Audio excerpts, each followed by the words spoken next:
All right, folks, welcome. We're here tonight, Daytona style, back with the Cyberr Thunder Racing League, and we're kicking off a new season here. We crowned a champ last season, and it was a thriller going down to the line. We're going to do it again here in the Cyberr Thunder, but we're kicking it off here with the famed track, Daytona. Hey, pretty much that kicks off the race season. Everything starts at Daytona. You got the 24 hours. You got the Daytona 500, the duels, et cetera, et cetera. But and up here in the booth with me here tonight, man, a guy who was familiar with some racing here on iRacing. Brett, how you doing? Hey, not too bad, Joe. Thanks for having me up here. Well, looks like we got qualified, man. Down. Let's see who's on pole up top. Got a big field, 43 drivers, and that's a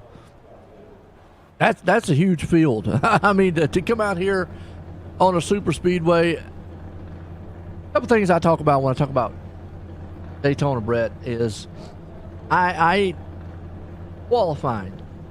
It's more about bragging rights at the track. I mean, over the years, I have seen guys win, from the front, middle, back. I've seen them do it for 2 laps down. So to say that anybody can win, it's, in a nutshell, even in real life, it produces more first-time winners than anything. Oh, for sure. I mean, in my league here at Mystic, I mean, it was my first ever Daytona race, and I qualified at the very end, and it's just a matter of the luck of the draw and getting in the draft and positioning yourself in the right spot. And I actually ended up winning my race by 0.003 of a second, so it could go to anybody tonight.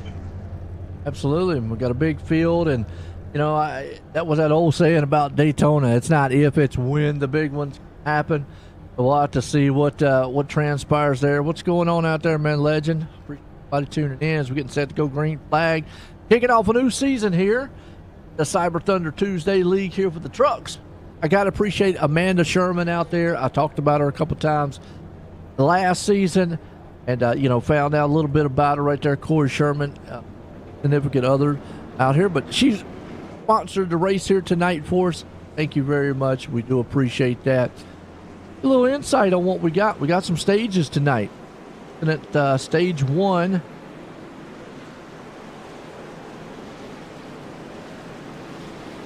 Stage 1, we're looking at lap 25, and then stage 2 will be at the lap 60. Yeah, there you go.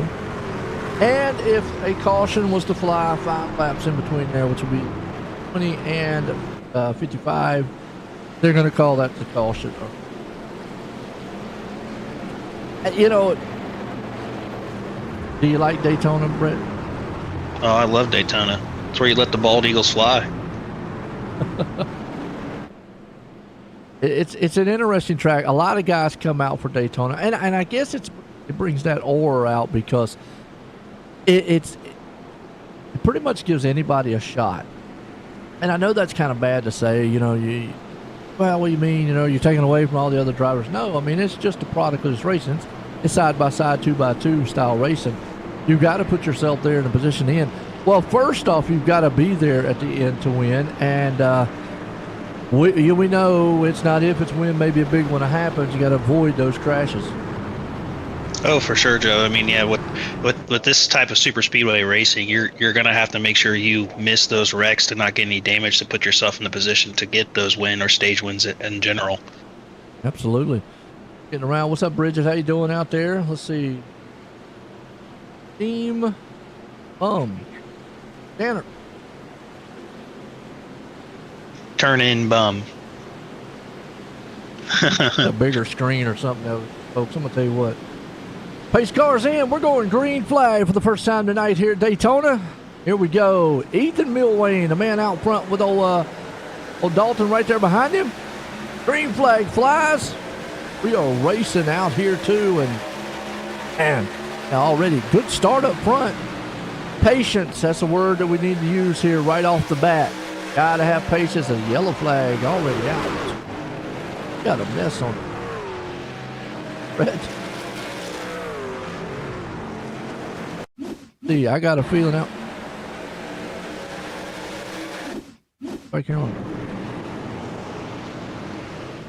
It's on a replay here. See, I know we got Ed Jurgen, Andrew Caldwell. He was involved. Like, yep, check up on the start. Wow. I don't know if you're seeing that, but that was. Woo. Yeah, it looks like just didn't check up and just started to put their noses on the booties. So we just said the big one. It's not if, it's when the big ones happen. The big ones happen before we even got the green hardly here. And yep. It's it was more or less they were checking up, and then they just didn't stop checking up. They were just beating and banging, and you know, it takes me back to that word I was using there, Brett, and I hate to bring it up, is patience is a virtue. A lot of guys just getting a little bit overzealous. Yeah, patience will be completely key, especially with the trucks, because you tap that rear end the wrong way, it's going to go real squirrely real fast. Absolutely. Well, caution early. Hey. So much, Kathy. Well, Kathy, yeah, I just got it out of my mouth, didn't I? So much for patience. She said it right out there. I mean, you know, maybe it's the first race nervousness. Knows. Trying to get up there. This is one of these tracks where, and again, we were talking about it here on Brett. You're not in an urgency to try to get everything you can on the start. Okay, you know, you might be back in 30-some position, but that doesn't mean. I mean, you got a lot of time to get to the front. It's a plate race. You're going to get to the front if you want to. This is not like, you know, Atlanta, Charlotte, or something like that, where track position really matters, and coming through the field is very hard to do. Here, you start in the back. So we go back to that patient variant again. Got to have it here. Oh, for sure. And I mean, Daytona itself is such a prestigious track that everybody wants to win, and that they're just trying to get to the front as soon as possible. And just unfortunately, you just can't do that here. You got to be patient. You got to make your way through the track, avoid the wrecks, and just that's the only way you're going to be able to get up to the front to have a chance to win this race. Well, you got guys also too, though. You talked about that, trying to get to the front. There actually is guys with a strategy here. As we get some green flag runs, you'll probably see it. Some actually, like you said, love to be out front here. Some actually want to ride in the back. You know, they do that until, you know, to maybe try to avoid a big one or avoid a wreck in general. We see that in real racing a lot of times on the plate tracks at Daytona and Talladega. Or is some guys, they want to be out front commanding that lead, but then some guys say, you know what, I'm more comfortable racing it. I mean, yeah, it's a strategy you kind of have to play and figure out yourself. I mean, if you run in the back, you're obviously risking getting in those big ones, those big crashes. But if you ride in the front, you're at risk of causing it or being part of it. I mean, there's such a 50-50 chance here. It's just a matter of luck and how you can drive. That's where patience really comes into key here. Absolutely. Trying to get the lined up. Some guys are going to do the wave around here. Kind of jumbled it up. Go back green here shortly, folks. Here. Kicking off the seat here for Cyberr Thunder Tuesday League here for the trucks. Got a lot of racing channel, man, coming in and talking, getting back to some other leagues, man. Night for a lot of things, man, happening. Get everybody out there, but Daytona. This one is, but it's already heated up. Let's see what happens here on this restart, though.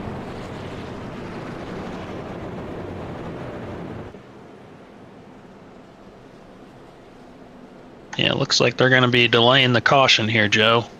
Probably adding another lap here to get these guys back out on the track.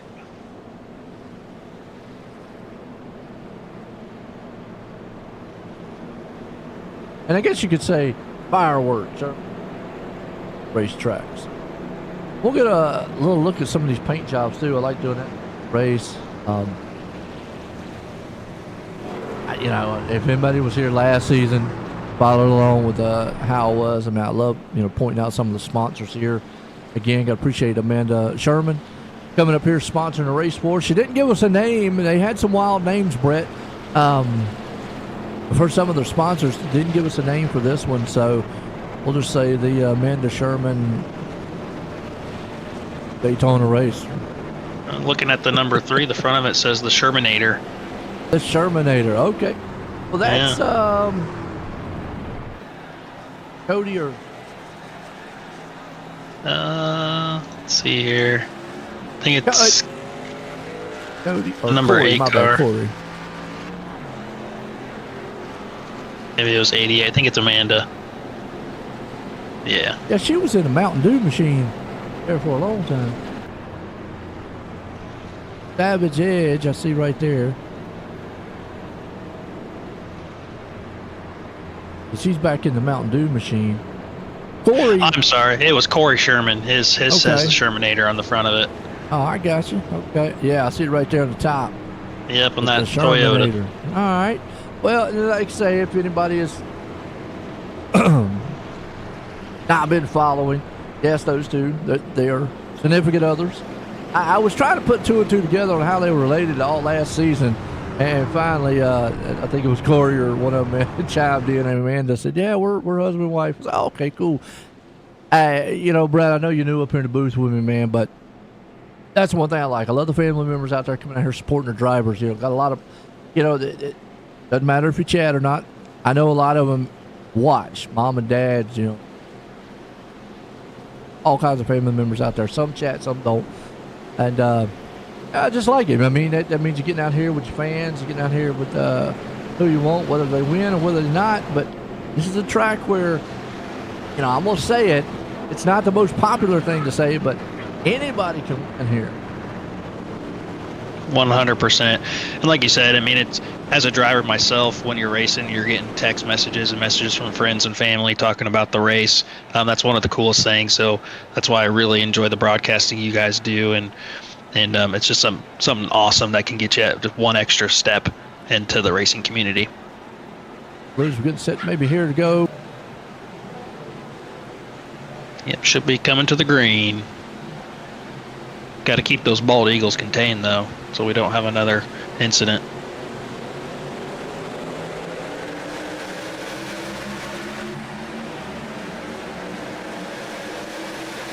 Green flag!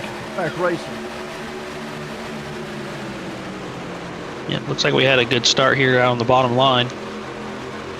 Lose them a little bit from the back, though.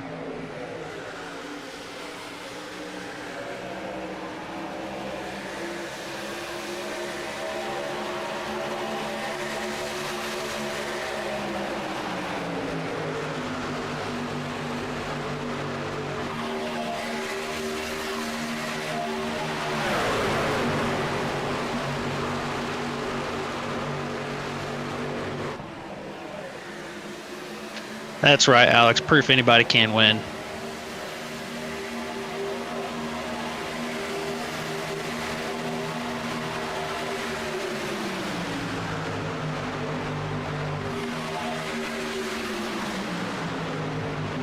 Apologize about that, folks. There's some, we're live on the race. We're live here at the broadcast, too. Like my dogs. And they were cheering on the race, too. Hello, flies. Yeah, let's take a look here.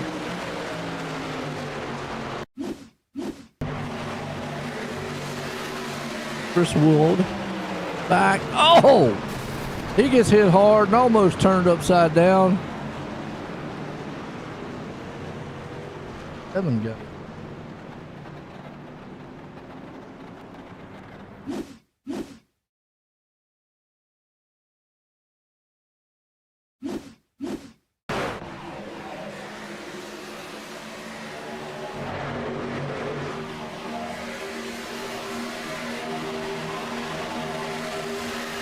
One of the blue truck right there kind of got flowed up. Back the field a little bit. Oh no, the 34 came up the track.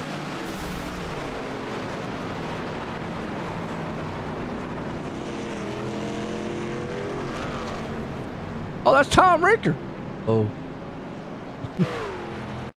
I can see what was happening with Tom here. Kind of by himself here, Brett. Such a nasty wreck there. Yeah, cause kind of multiple things going on here. Tom had damage from before. It looks like he lost it going into the turn. Went through the grass, and then kept sliding. He came back up on the track, and when he did, he collected them, and ouch. Kathy out there, I know.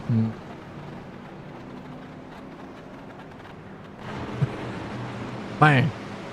Yeah, that's such a tough break for those guys behind. I mean, that's something that you don't really have a lot of time to make an adjustment to get out the way.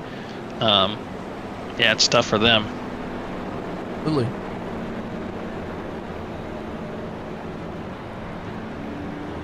Alex out there said Brett won his league Daytona 500. Proof anybody can win. Talking about you. Yeah, he's talking some smack. Oh, okay. Hey, you know what? A win's a win. I'll take it. Daytona, that's true. Anywhere, man, it's still a win. And look, I've said it a million times over the years of broadcasting and whatnot and racing, and I'll still say and hold to it when it comes to plate racing that yes, there's a lot of luck involved, and yes, anybody can win, but still, it's racing, and you still got to get out here and unfortunately, we just saw like right there, you got to avoid the wrecks. I mean, so I would say if anything, wreck avoidance at this track is probably huge. For sure. I mean, you just got to really pace yourself and keep an eye of really what's ahead of you, not just what's right in front of you, and then just try and be cautious as much as you can be. Like Tom was saying there in the chat, I mean, this is a lot harder than it looks. I mean, you got to zig and zag and make your way through just to be able to get to the end here. Yeah, and hang on. That's another thing. Just hang on to that thing and sometimes pray for the best. I mean, even real racers, a lot of times, when they come into these racetracks, they're like, holy cow, we're just out here sometimes just hanging on. You see it time to time. One wrong move here is usually what causes it. I mean, you're so close to each other. Doing pretty good, man, out there. How y'all doing?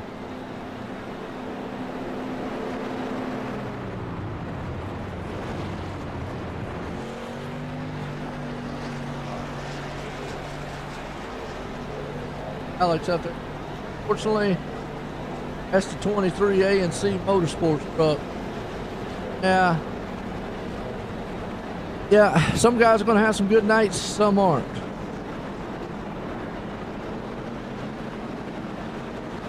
It's really just the luck of the draw. Yeah, I like what you just said there, man. Just kind of luck of the draw.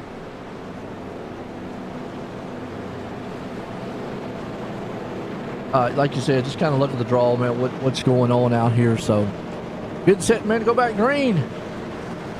Everybody's enjoying the car. Brett's. All right, I got you, Alex. What's wrong with that? And you know, when you speak of teams too, this is also more of a team style race. We don't really talk a lot about that in racing. I mean, you have race teams, yes, but when you talk about teams or how teams work, I mean, it's not like, you know, a football team or a baseball team. But in this, teams really work. Got to really probably at the end have somebody there with you. Oh, for sure. I mean, you definitely need teams, especially at this track, to make those lanes, give you those openings, and push you when needed. Team communication is going to be a very big issue, or a very big need here at this track alone.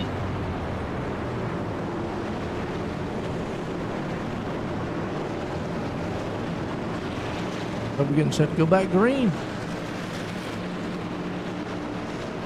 Yeah, another name out there for me with Joey Catino. Okay, he made the field. Joey. Nice. Now, another fast truck, the guy that was fast here, Brett, and you'll see throughout the season, Gary Bowman. That guy, he likes being out front. He's one of those who wants to be out front, doesn't really want to sit in the back or whatnot. So, I think he's related to Alex. Yeah, he's probably going to be he's going to be one that's going to be up here as green flag flies and good push on the outside line. Yeah, that outside got a good push. Looks like the inside man kind of stumbled just a little bit on that restart. It's kind of hard to tell here early which lane is going to be the most dominant.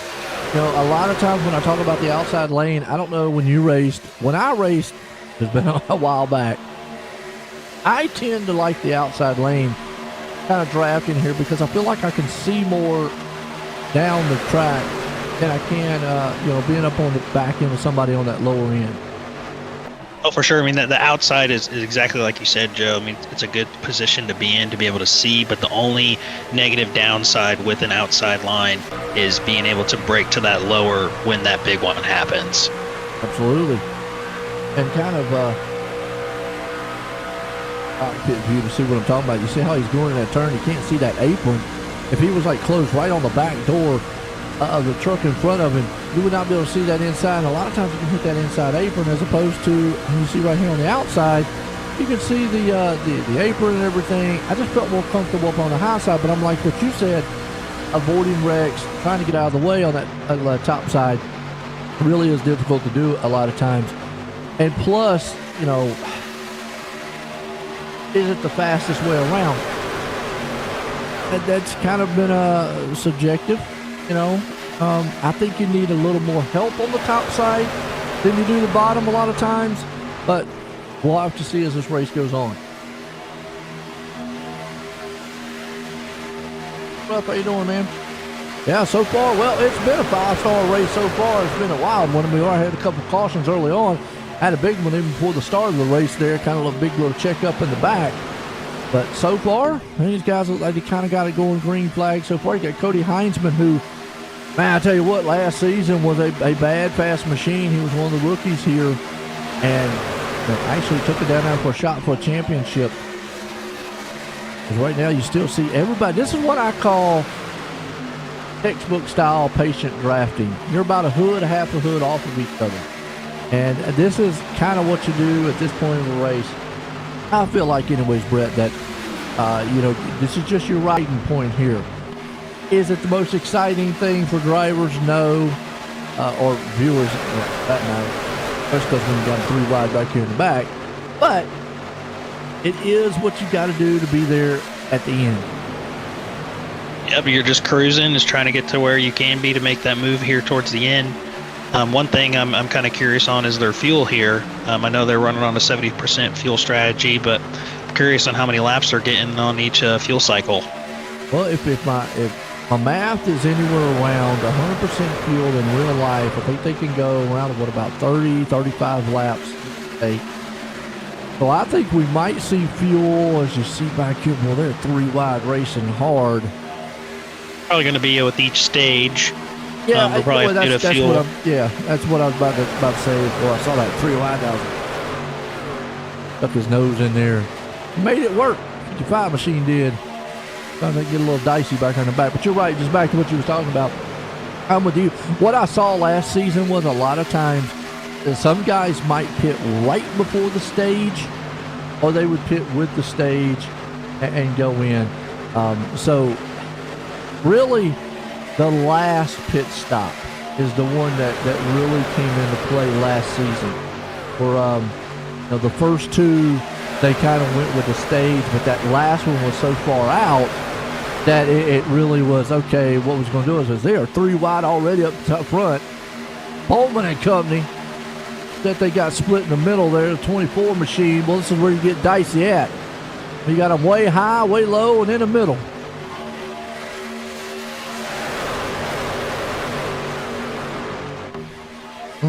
This is going back to that last fuel stop, especially if it's going to be a green flag fuel stop. That's where having a team is going to be a real big thing. That way you can all pit together and come out and still have a draft and be able to make a change. Got sound. Looks like Kathy was maybe having some issues with sound on hearing us, but well, a lot of times I'll pull my phone up and I'll make sure everything's looking good on the screen. But I mean, hey, y'all out there in the chat, if everything's looking good, sounding good, let me know. Or if anything hiccups on you, I always love the feedback from the viewers because it's one thing that I can't control is usually how the sound sounds. Obviously, you saw that the internet, sometimes there are some things that you can't control, but they are still 3 wide, Brett, back here in the back. They're racing very hard. They're still 2x2 up front, but back here in the back around, I'm going to say around about the 20th spot. You see one truck, looks like he might be doing the strategy we were talking about. Let me drop back here to the back. I'm going to race back here a little bit, just hang out. I mean, you do have a few trucks back here. Tanner Marr. Speaking of Tanner Marr, one of the drivers I knew, he did this in one of the other tracks. He kind of just rode in the back here. And this is a strategy for plate racing. You get back here, you just ride, hopefully maybe avoid a big one, get up there towards the end. One thing you really got, it's good right in the back, that way you can make it towards the end, but you just can't lose that draft. If you lose that draft and then there's no cautions, you're kind of SOL towards the end, especially if they're going to get back around you. Just like right here with Andrew, unfortunately got called up for that wreck, but you're right. You're sitting duck if you're out here by yourself because, it's you just mentioned it. If you don't have the draft, his last lap time, and even right here with Edwin, their lap time was like 51 seconds to 47s for the field. I mean, that is a huge difference. I mean, they're definitely going to get freight trained here before it's over with. Hopefully they can hang on maybe for the stage or whatnot, but yeah. That brings us back to that conversation you talked about there, Brett, too. The pit stops, having help. You do not want to come on pit road by yourself. I have seen guys mess that up. And to me, mental mistakes. And when I talk about mental mistakes, when it comes to oval style racing, the number one mental mistake is going to be pit stop. You see it in real life. Races can be won or lost on pit road. I know that the strategies on the track, and so forth, but it's not like road racing where there's a lot of stuff on the track, like, hitting the turn right, hitting your gears, braking, et cetera. Pit stops here, though, are the number one thing. And if you come on pit road by yourself, well, you've almost a sitting duck. Yeah, that'll make or break your race if it's done at the wrong time. Really. So far, everybody being very patient. But they are still being pretty racy up front. Hey, what's up, Corey? How you doing up there, man? Mental mistakes, that's right. So far, we haven't seen too many mental mistakes happening I mean, these guys have actually been pretty patient. Had a couple cautions early on, but right now it's all Ethan Milwane up front. They are going to catch that lap truck that we were just talking about. Remember, we were talking about how slow off the pace he was. Now it's just the whole field here is going to freight train right by him. He's going to go on the high side. Everybody's going to go down to the low side. The only problem you would have with trying to get around him there is if they was actually 3 wide, then it would be, you'd hope he'd go to the apron or whatnot. But in front of the high side, usually it's good job by him getting out the way. Ethan out front. Hopefully for him, he can hopefully get that draft back in and just at least stay with the pack. So come a caution, he might be able to get that lucky dog if it's available to him. Nope. Like Eric Anderson's going to take the strategy of bounce back. Let me fall back here to the back a little bit. And again, we talked about it. Why not? You know, it's sound strategy. I mean, and I don't know. Is it a strategy that you used, or did you like being up front mostly? Being that it was like my first big race, I mean, I tried to just stay in the back. I mean, I got into the race just off of a provisional, so I qualified and got to start in 35th. So I just kind of rode in the back the whole way, but I ended up winning stage 2 in our race.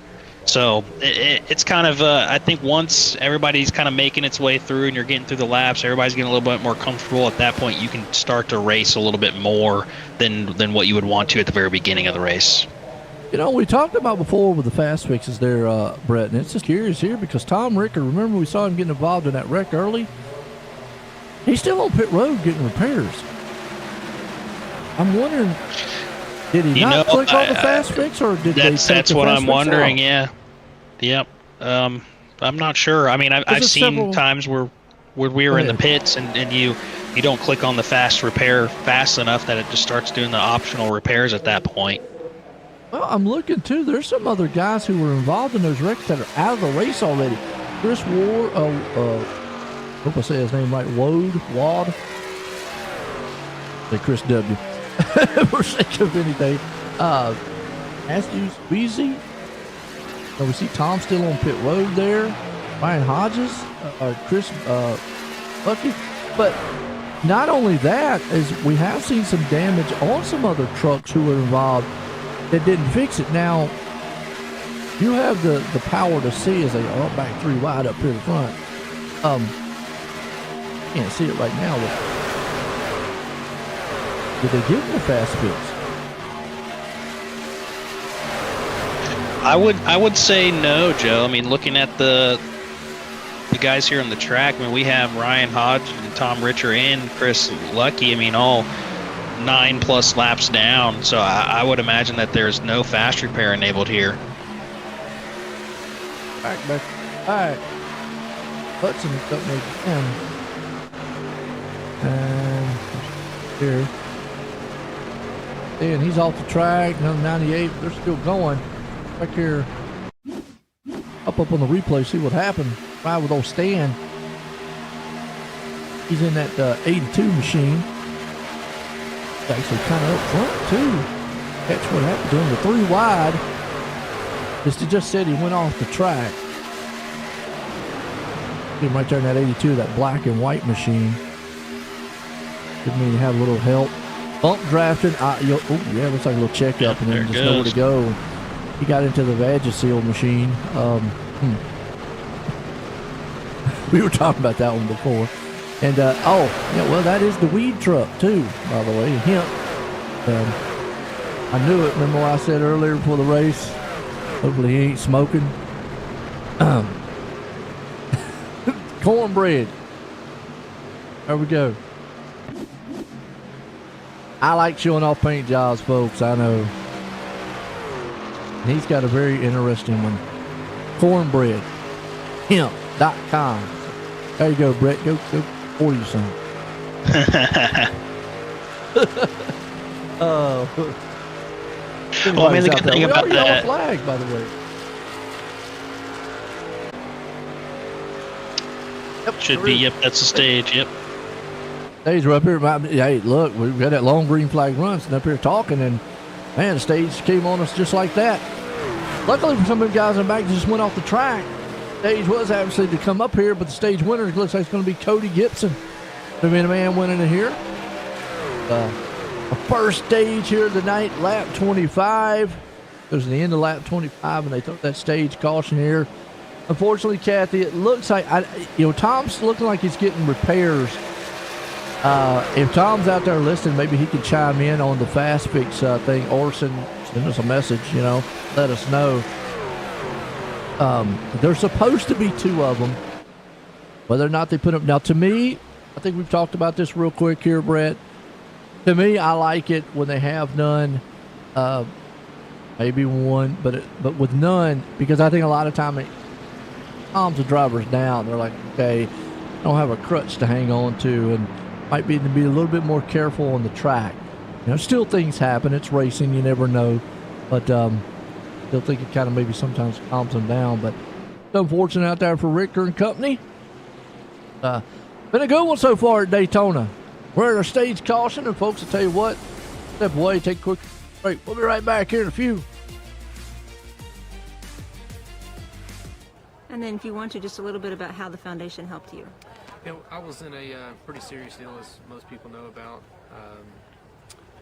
It's a pretty tough deal, very traumatic for my family. A lot of stuff that we went through that people would never understand. Without the assistance from the Steve King Foundation and several other donors as well, we could have come out of that thing in financial ruin. But it just takes a lot out of your family just to go through rehabilitation, all the medical bills. There's so many hidden expenses and stuff that you would never know about until you actually get involved in something like that. And even if you help somebody out with 500 or 1,000 or 100, whatever it is, it means a ton to the person, just to be able to live and to get through these things. It takes an ungodly amount of money, time, effort, patience, with the families, the doctors, to be able to get through a traumatic experience. And, with the Steve King Foundation, that makes everything a lot better. There's an immeasurable bond that forms when you join the service. You'll do anything to protect and defend those at your side, and pushing the limits of your well-being is all just part of the job. But when this shared experience ends, it's easy to carry that mission-first mindset with you and neglect your own health and mental fitness. Team Red, White, and Blue understands these challenges and knows that together we can show veterans that their best days are ahead by providing opportunities to build healthier lifestyles right where they live and work.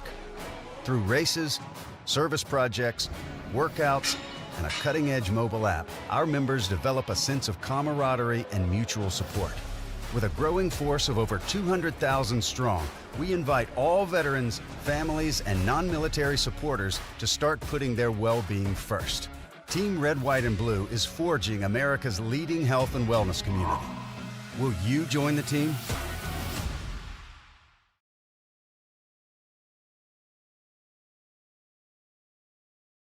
Hi, I'm Blaine Smith, the Executive Director of Team Red, White, and Blue, and I wanted to take a minute just to welcome you on board and let you know that we're proud to have you as a new member of our team.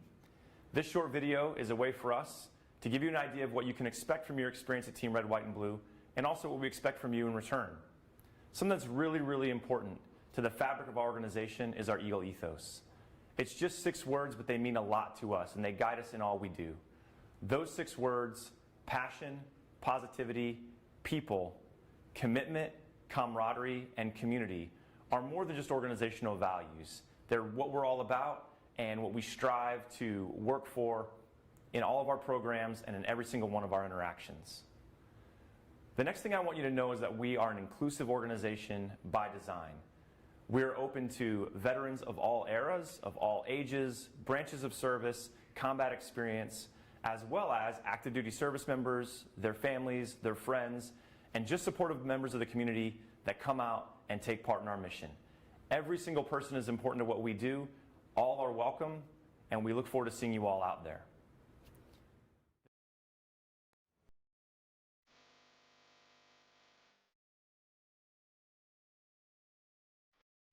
All right, folks, we're back here. Getting set here to go green flag racing here again tonight. Lights off on the pace car, and it's been a good one. Stage 1 in the books here course, we've had a couple cautions, regular style cautions. I really don't count the stages. There were a couple cautions early on. It was pretty clean and green from that point on. From there, though, Cody Gibson's the man out front going to control the field. You got Dalton Gilroy. He's right there sitting in second.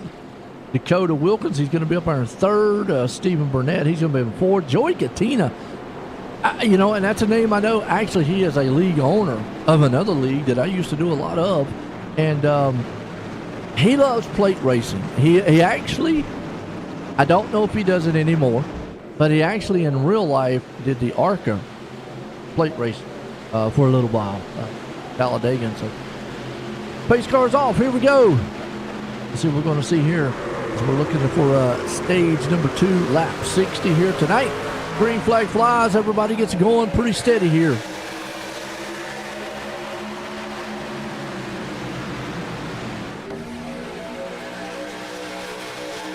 Pretty smooth up here so far, Brett.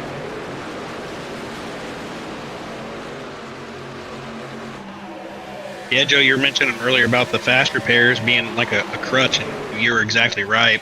If you know you have 1, 2, 3 fast repairs, you're going to drive aggressive and try and get where you can.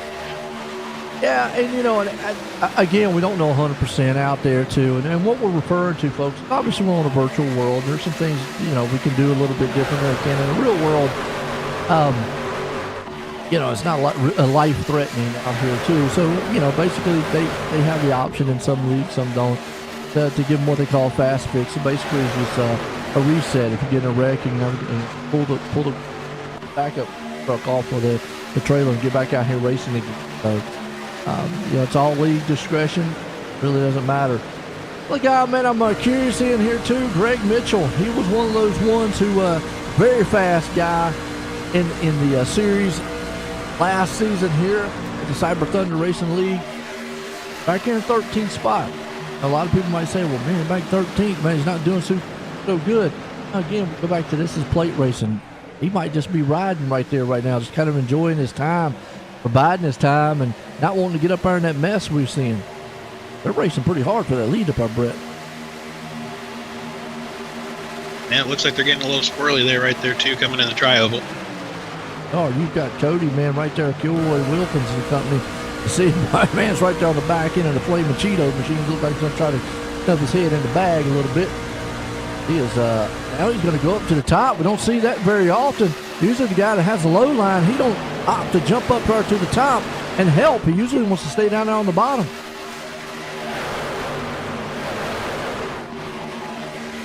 Another big thing here at these plate tracks is, obviously the draft is going to be very important. You're wanting to push the guy in front of you, but it's very important not to push the pusher because you start pushing, that's how you're going to get stacked up and cause a big accident. Yeah, and you look right here where that number 59 machine is. That's Joey Katina. If we were coming around for the last laps, there's not a lot he can do. We'll talk about this more as we get down to the end of the race.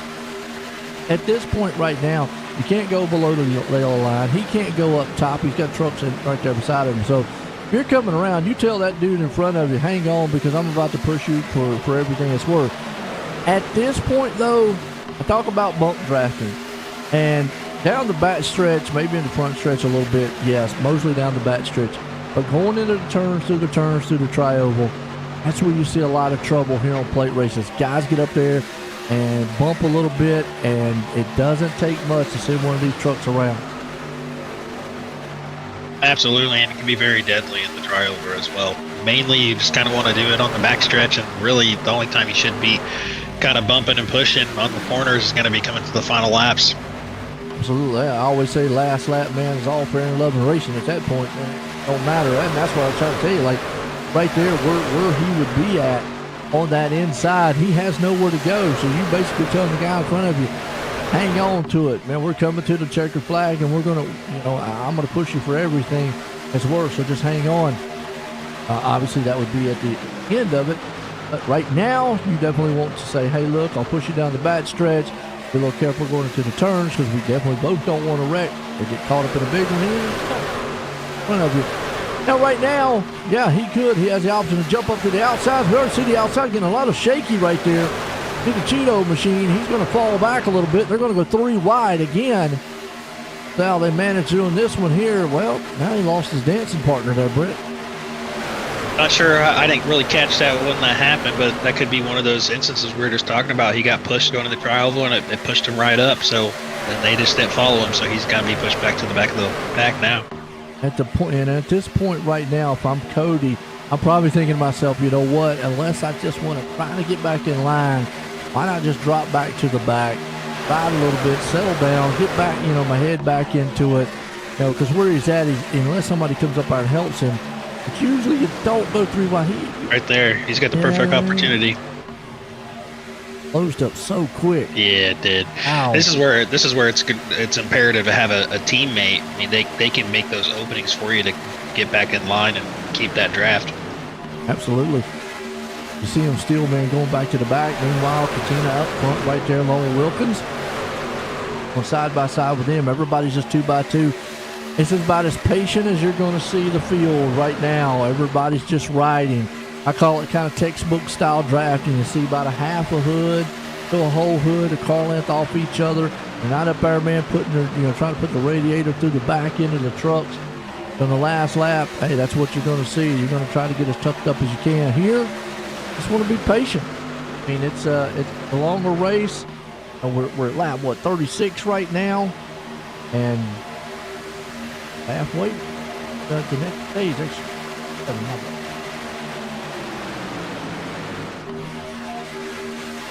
But a good solid one so far.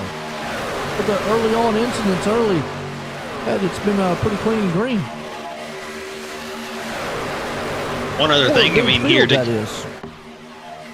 one other thing to keep in mind here is during these drafts, you gotta get some fresh air on that nose, even if you're far back, because if you're getting that dirty air getting too hot, you will overheat that engine. That's a good point. Yeah, you brought up right there, and that takes us to how they are drafting right now. You don't have to worry a lot about, it's kind of give you an idea, which he's kind of close right there, because you can bump draft before you go on that tri-oval. He said he backs off. But like right there, he's probably getting a little air into it. Probably get another little nudge going before we get to the turn. And back off of it again. Yep. So right there, as he's drafting with him, yeah, it's not so much bad now.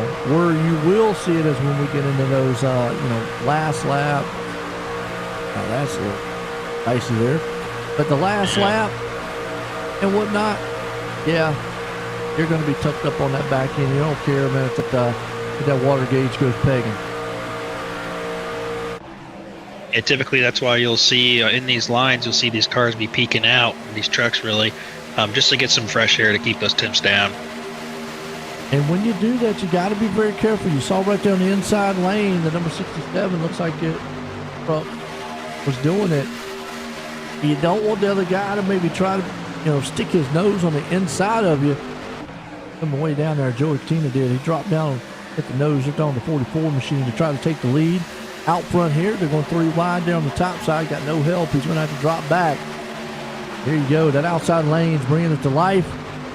Still 2 by 2. Everybody's rumbling here at Daytona. Essentially, that's what it looks like it happened for the number 24 of Ed Jurgen. He just gave him too much room, and he lost his spot right there. Now he's going to be pushed back to the back of the pack. Really. Coming to the line, who's going to lead this time by? Looks like Joey's going to lead us here.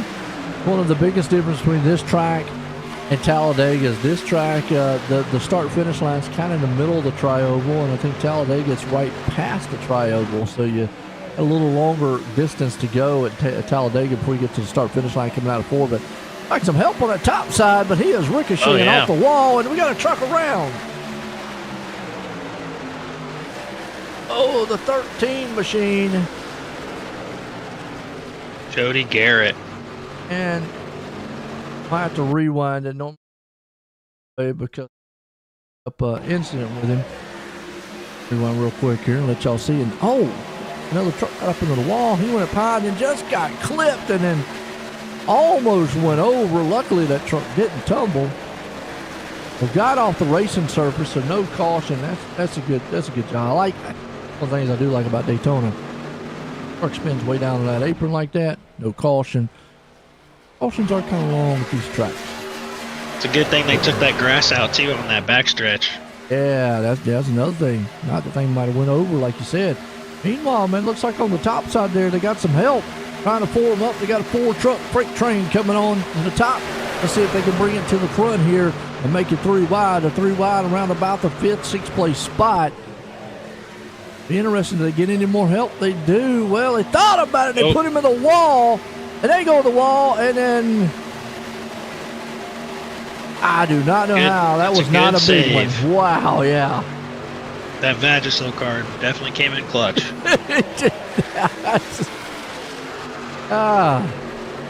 Got the right sponsor on tonight, I reckon. He's saving him a lot. So, woo. Yeah, that was a wreck that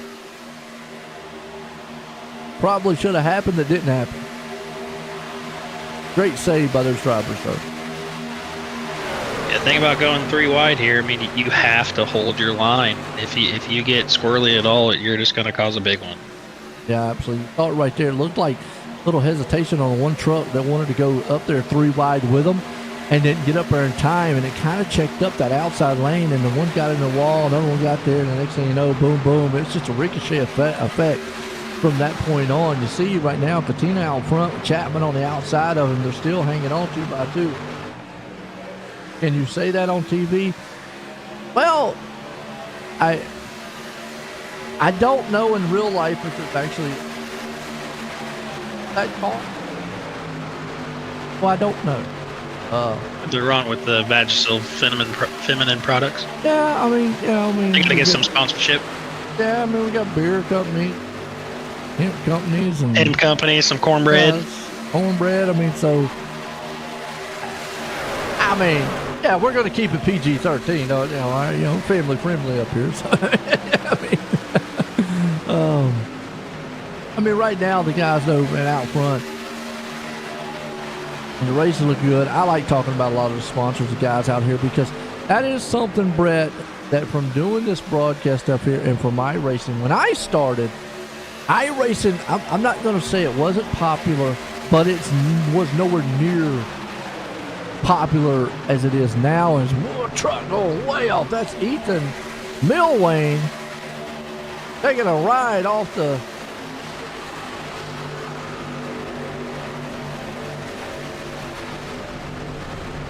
going.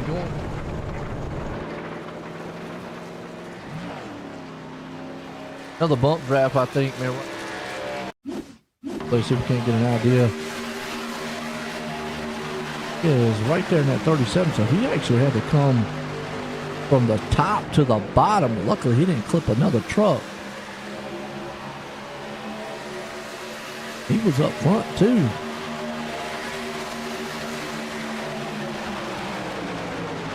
Oh! Ow! Yeah, that was fortunate, man. We didn't get a kiss.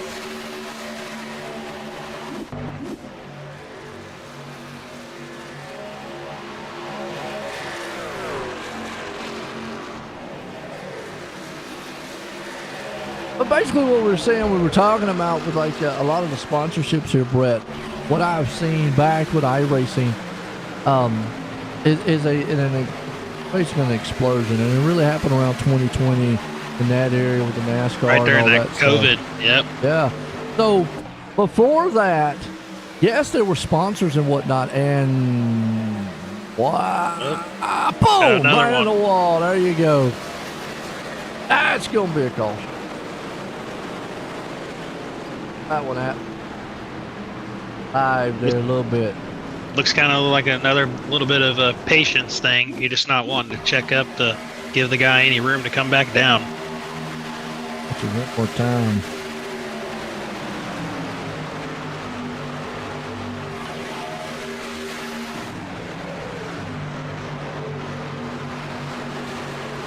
.33 was involved with it. Take it. There it is. 24. Hard hitting the wall. Was. I guess we'll know if we have fast repairs on here, Joe. There you go. There.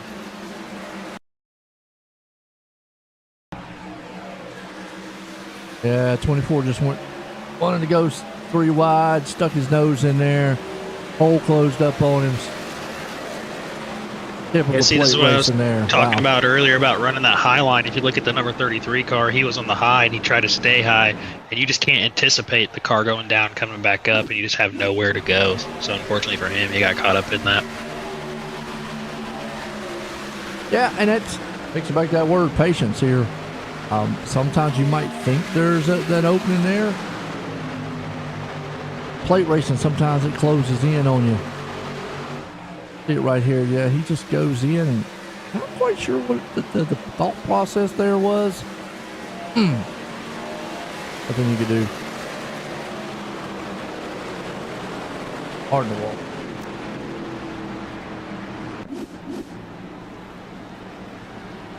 Right, let's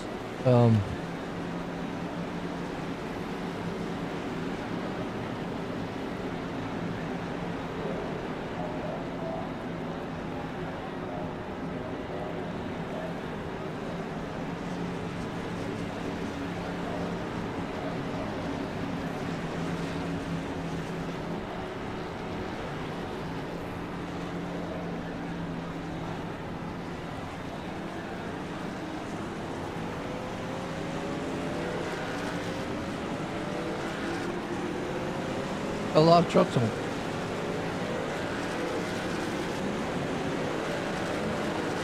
We're honestly coming right towards the end of the stage, so this might be a little bit more strategy than anything else. I right there. Yeah. Gone. Out.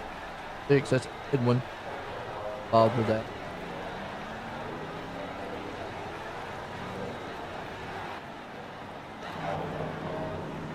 I don't think they're wrong.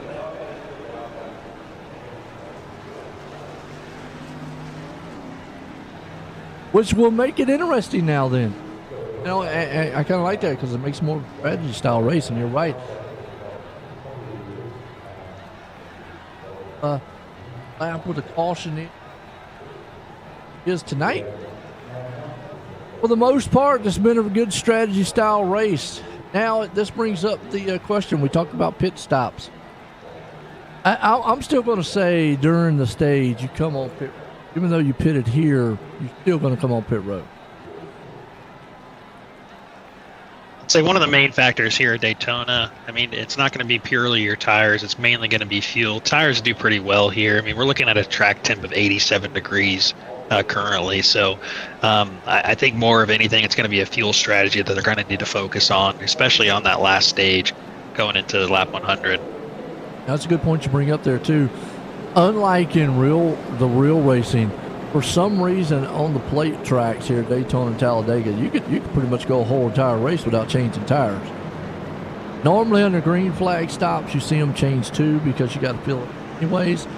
Under caution, obviously, a lot of guys will put 4 tires on. But yeah, for some reason on these plate track races here on iRacing, you could go with a full tires the entire race if you wanted to and still, not fall off. So not quite sure why. Never really have figured that part out.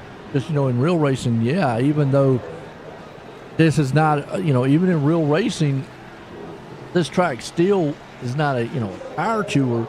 You wouldn't want to try to take the whole entire race on tires. You wear out probably speed better, but here it can be done. And that's an interesting strategy because I look at some of these pit stops out here, 7 seconds, 10 seconds, a couple of them out there to 14 seconds was telling me they did take tires. But a lot of the 7 and 9 seconds, they're either taking fuel only or they might have took 2 in between that. That's a good point there, Brett.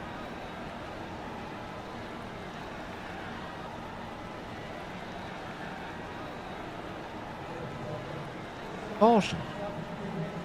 Tina up front there, Will. One thing also to kind of think about, to go back to the strategy there with taking tires, unless you have a spotter that can make those adjustments for you, these drivers are choosing how much fuel to take and what tires to change. So that's something that usually you got to kind of think of in advance, and that way you have it pre-planned out by the time you get to the pits. I was only good at road racing, but that was one of my Achilles heels was pit stop. I had to really practice that. Had to go back green, pace cars in. Keenan and company up front. He gets a good jump on the field here. Got Wilkins and company right there behind him. Burnett. And you don't want to get too far out here. We talked about that earlier. Pull them up, they'll start freight training around of it because they're kind of spread out right now on the top side. Yeah, that top side is just completely dying. That number 44 car, if he wants any chance of staying in there, he's going to need to find a spot. Going to see the closing rate of a lot of these other cars. And here's where you got to make a decision, like right there with Ricky Thompson. A lot of guys want to say with that closing rate, they're like they instantly want to jump to the outside. He's going to, but I don't think this is a smart move too. Now, he does have help up there. He's going to have even more help. But if he was to jump up there by himself, yeah, that wouldn't have been a very smart move. I think he'd been staying behind him and whatnot. But looks like the outside lane's going to form up. But he might have some help here. The inside lane has not gotten formed yet. By the time they get situated up there at the top, might get it going. You see the 51 Rare Reeves. Tina could have, buttons, as we were talking about, bump draft in the turn, almost turned him. Yeah, that's exactly what the 44 truck needed. And he was going to be out there hanging like a fish just by himself. But unfortunately, in this type of racing, you have to hope and pray that you got people with you to help push you and keep you in that draft. Jurgen at Ed Jurgen looks like Jurgen. he's in 18th. 18th, yep. Oh, well, he might be out there just riding right now. Just biding his time. He is up 23 positions, 22. So, he has come from the back to the front a little bit. And, we've talked about it a couple times, man. He might just be riding, biding his time. Ed Jurgen's the number 92, which is Alex's number in our league. Okay. Good looking truck. Right there on that bottom lane, so got a couple of them right there in front of him. Gary Bowman. Amanda. Good, yes. It's a female, by the way, so we do have male and females out here. Girl Power is done pretty good. Up there right now running in the 16th place spot. As you can see, these guys now they're getting dicey up front again. Katina Thompson right there with Burnett. Heinzman, man, hadn't talked much about Cody tonight, but he's coming on strong. 51 up there, man, he's kind of stuck, nowhere to go.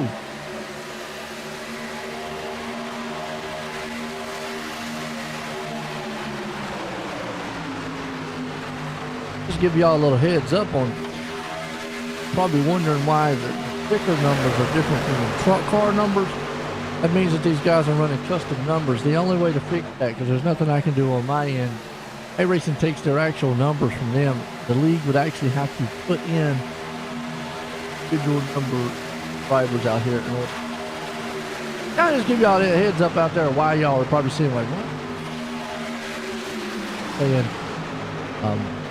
or showing out there on the sticker. That's why I always kind of give out an idea, because it might be new. Some that might not or understand that. Ooh, boy, they are beating and banging. Time they did this, man, I almost had a big one. Draft that top, but it just has no help.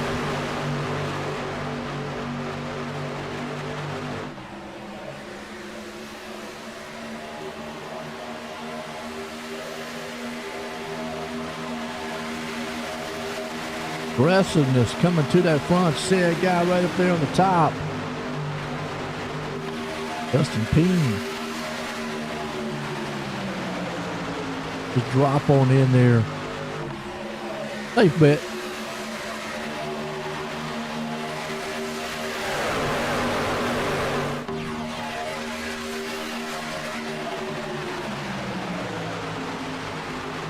We talked about, folks, qualifying. To give you an example of what we were talking about too, guy out front right now, he came from 18 positions up. Second place up 9. Cody Heinzman was the only closest one. He's up 2. But you've got Burnett right there up 15, Pings up 27. So, we were talking about, remember that, Brett, earlier, we were talking about how qualifying position here and there is almost the leader. So that was dangerous. And Thompson had that thing all kind of sideways. That could have took it pretty much about the whole field out. But we talked about qualifying, and here's where Dustin's got to be very careful. Saw what happened earlier there when that did a move. He made it work. They're racing hard up here in the front. But yeah, like you were saying, Joe, I mean, earlier, qualifying, you get that pole, like you said, it's just going to be a bragging rights thing. It doesn't guarantee it really anything, especially at this track.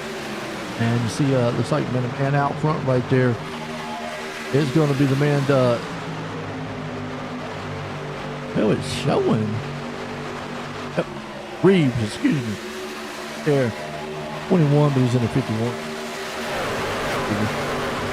Out front.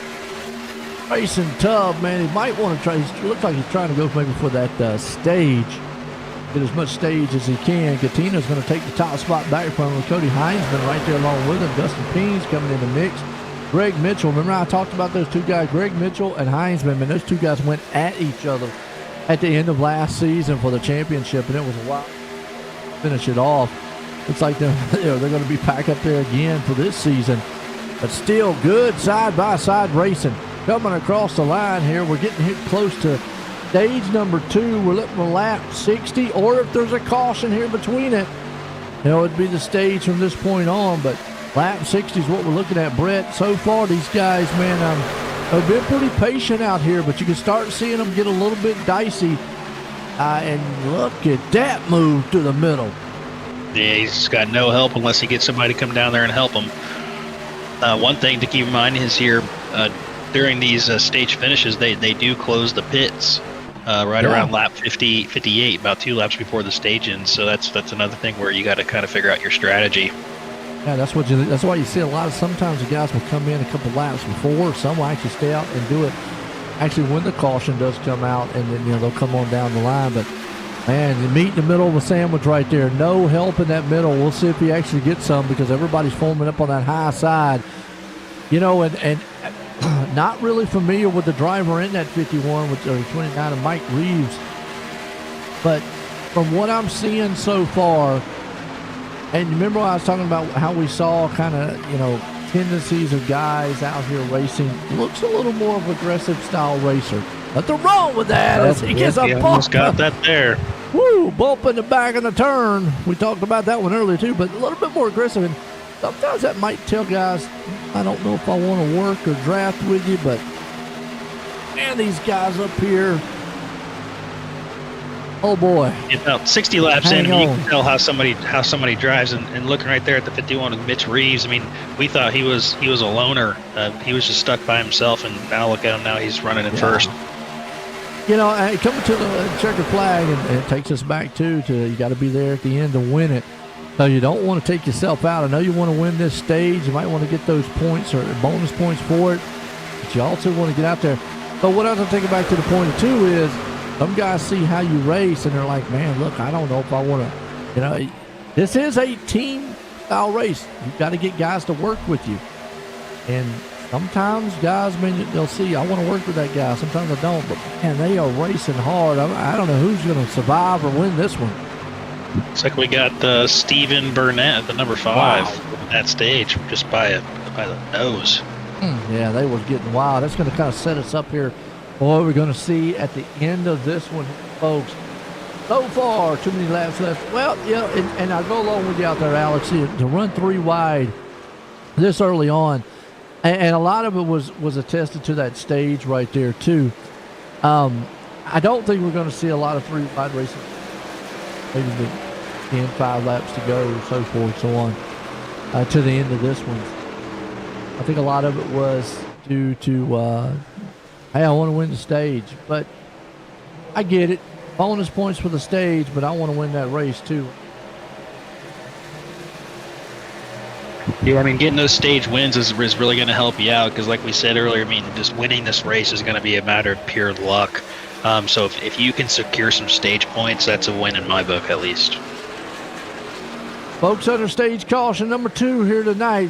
Come back, man. We'll conclude this thing here tonight. It's been a good one. Kicking off the season for the Cyberr Thunder Racing League here, Daytona style. We'll be right back here in a few.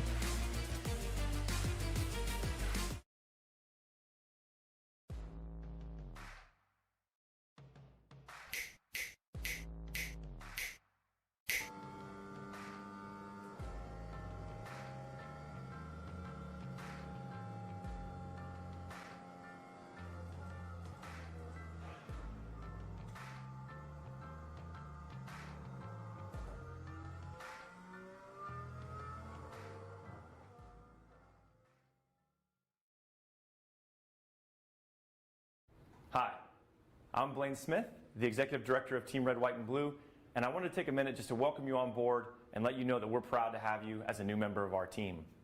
This short video is a way for us to give you an idea of what you can expect from your experience at Team Red, White, and Blue, and also what we expect from you in return. Something that's really, really important to the fabric of our organization is our Eagle ethos. It's just 6 words, but they mean a lot to us, and they guide us in all we do. Those 6 words: passion, positivity, people, commitment, camaraderie, and community are more than just organizational values. They're what we're all about and what we strive to work for in all of our programs and in every single one of our interactions. The next thing I want you to know is that we are an inclusive organization by design. We're open to veterans of all eras, of all ages, branches of service, combat experience, as well as active duty service members, their families, their friends, and just supportive members of the community that come out and take part in our mission. Every single person is important to what we do. All are welcome, and we look forward to seeing you all out there. And then if you want to, just a little bit about how the foundation helped you. You know, I was in a pretty serious deal, as most people know about. It's pretty tough deal, very traumatic for my family. A lot of stuff that we went through that people would never understand. Without the assistance from the Steve King Foundation and several other donors as well, we could have come out of that thing in financial ruin. But it just takes a lot out of your family just to go through rehabilitation, all the medical bills. There's so many hidden expenses and stuff that you would never know about until you actually get involved in something like that. And even if you help somebody out with 500 or 1,000 or 100, whatever it is, it means a ton to the person, just to be able to live and to get through these things. It takes an ungodly amount of money, time, effort, patience, with the families, the doctors, to be able to get through a traumatic experience. And, with the Steve King Foundation, that makes everything a lot better. There's an immeasurable bond that forms when you join the service. You'll do anything to protect and defend those at your side, and pushing the limits of your well-being is all just part of the job. But when this shared experience ends, it's easy to carry that mission-first mindset with you and neglect your own health and mental fitness. Team Red, White, and Blue understands these challenges and knows that together we can show veterans that their best days are ahead by providing opportunities to build healthier lifestyles right where they live and work. Through races, service projects, workouts, and a cutting-edge mobile app, our members develop a sense of camaraderie and mutual support. With a growing force of over 200,000 strong, we invite all veterans, families, and non-military supporters to start putting their well-being first. Team Red, White, and Blue is forging America's leading health and wellness community. Will you join the team?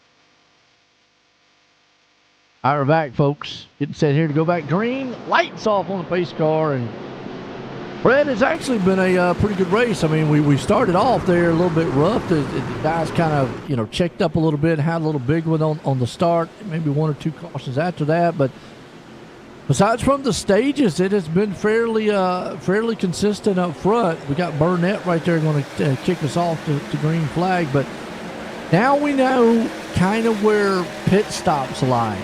We know they're going to have to pit one more time. Is it going to be a green flag stop or is it going to be under a caution? Green flag will take us into that. You're going to need help coming on pit road talk we were talking about earlier.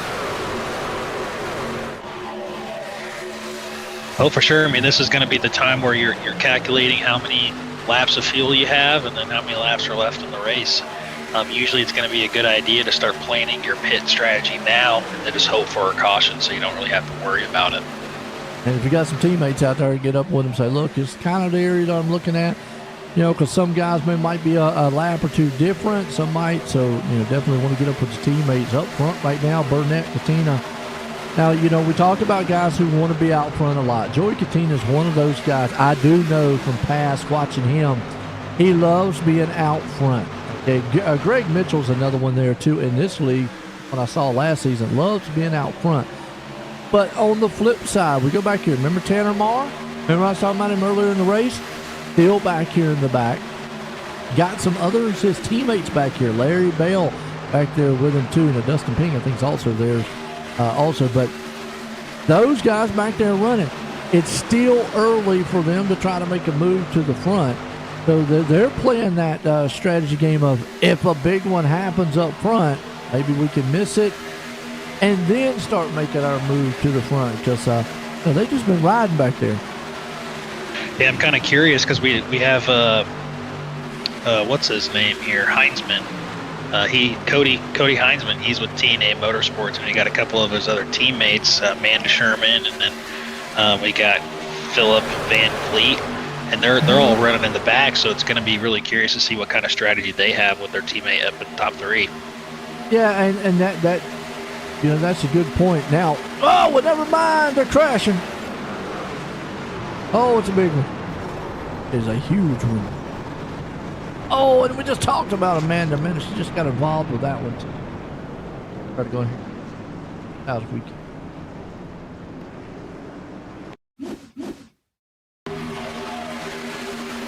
Yep, that 3 wide, that's where you got to hold that line. You get a little squirrely and you'll cause the big one. Hey, dare you just saw it.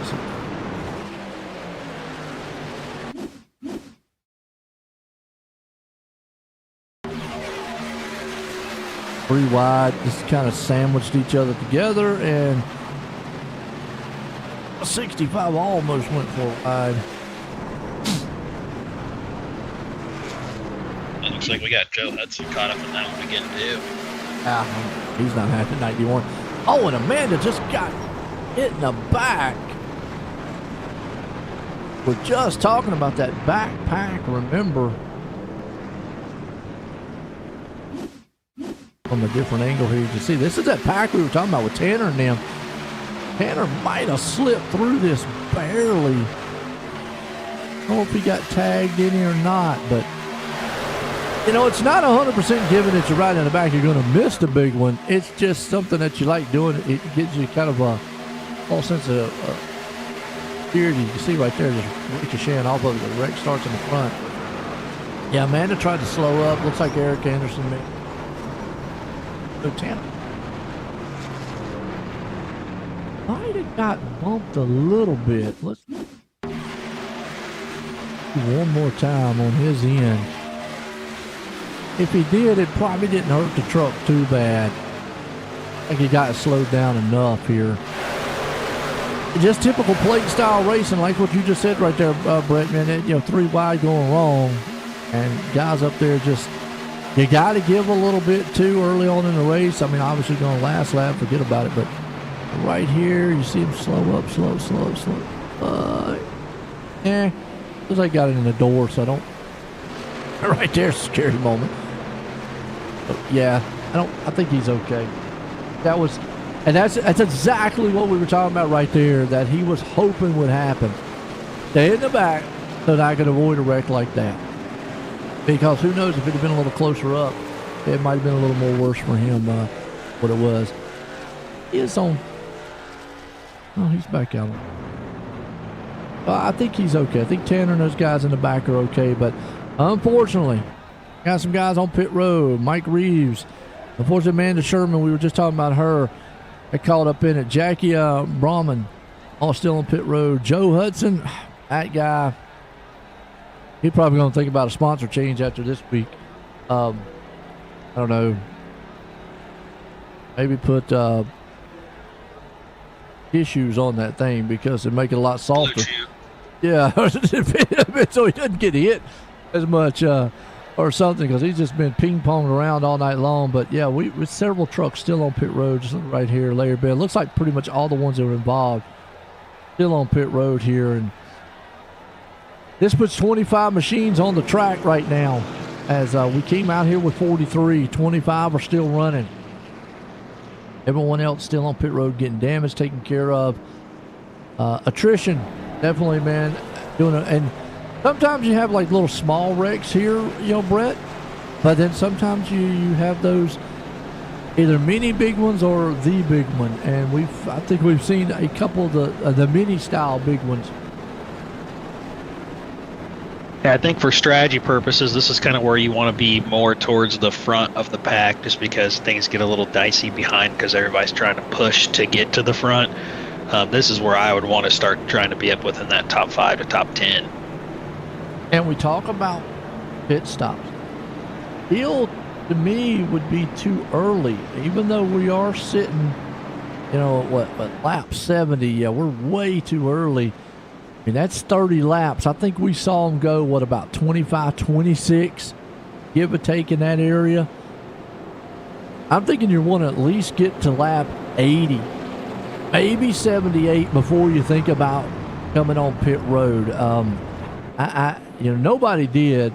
At least the top runners didn't. They all pitted at lap 62, which was when the caution was. Nobody opted to come on pit road unless you needed to get damage or whatnot. Or if you were just marred back in the back. I mean, if you're in the back, or why not? You ain't really got much to lose. Let's say you're back in 20th, 25th. Why not come in the pits? If you're good with your throttle control, though, like if you're stuck in that draft and you're good with your throttle control, you might be able to make it. Most of the time when you're in the draft and you're not leading that pack, you're maybe at quarter to half throttle the whole way through. So you might be able to save some fuel there, but those leaders are definitely going to have to pit because they're going to be on the throttle 100% the whole time. Absolutely. The nearest guy we're talking about right here would actually be Dalton Kilroy. In that 24, he got caught up in a little incident earlier on, but he pitted at lap 68. So that's a cutoff. That's 32 laps. He would have to go right now. Obviously, under this caution, he's going to be saving some fuel. If he drafts, like you said, being able to save some fuel as we're getting set to go back green. Yeah. But you're all depending on there not being another caution. That's the thing. Yeah. If there's another caution, everybody's coming in. So that kind of throws the notebook out the window. But if it goes green, even at 68 laps, you're going to be close because I don't know. You're still going to be close. I mean, we'll have to see how the thing plays out. Right now, Burnett, he gets hopped on the hammer there. Remember, he won one of the stages early on. Greg Mitchell talked about him. He's right there with him with Cody Heinzman. So those two guys are, starting off with the left off last season. Up front here, Corey Sherman, another fast machine too. He's coming on strong. He's right there. And Matthew Semple, that's another guy that you'll hear his name called a lot this season. So I'm already starting to see some of the guys that dominated a lot of last season when I came on board here for the broadcast starting to be up front. Heinzman, Mitchell, Sherman, Semple, those guys, Burnett, those guys up there with Ping and all. Those are the guys that I saw up front a lot. And what's that old saying there, Brett? Man rises to the top.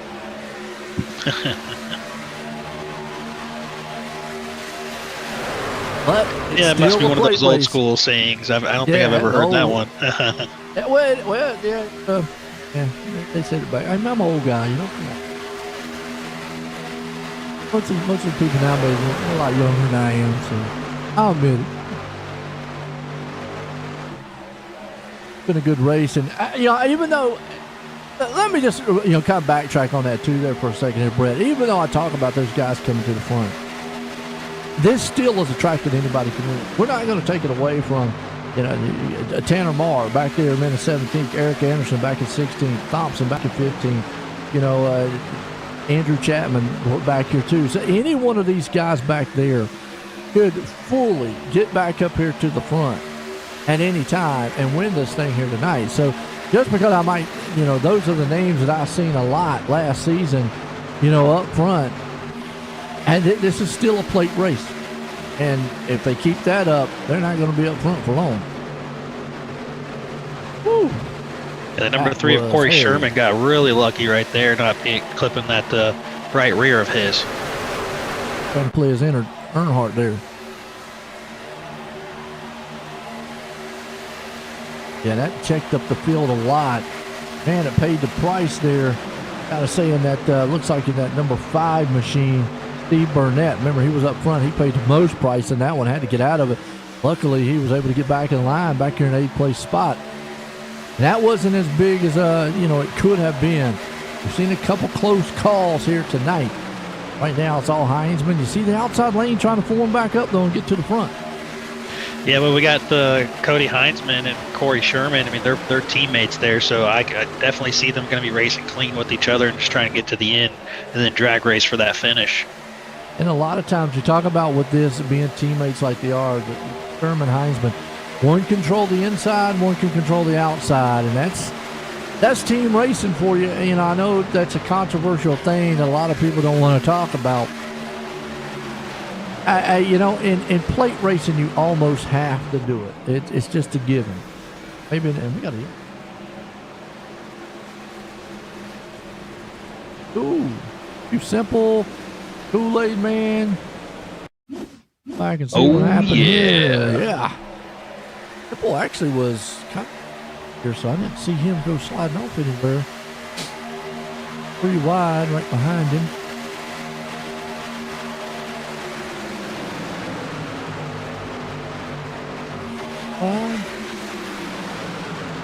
Simple's the team machine. Oh, just got tagged from behind. Oh, Corey Sherman got bumped. Oh, no. Rough ride there.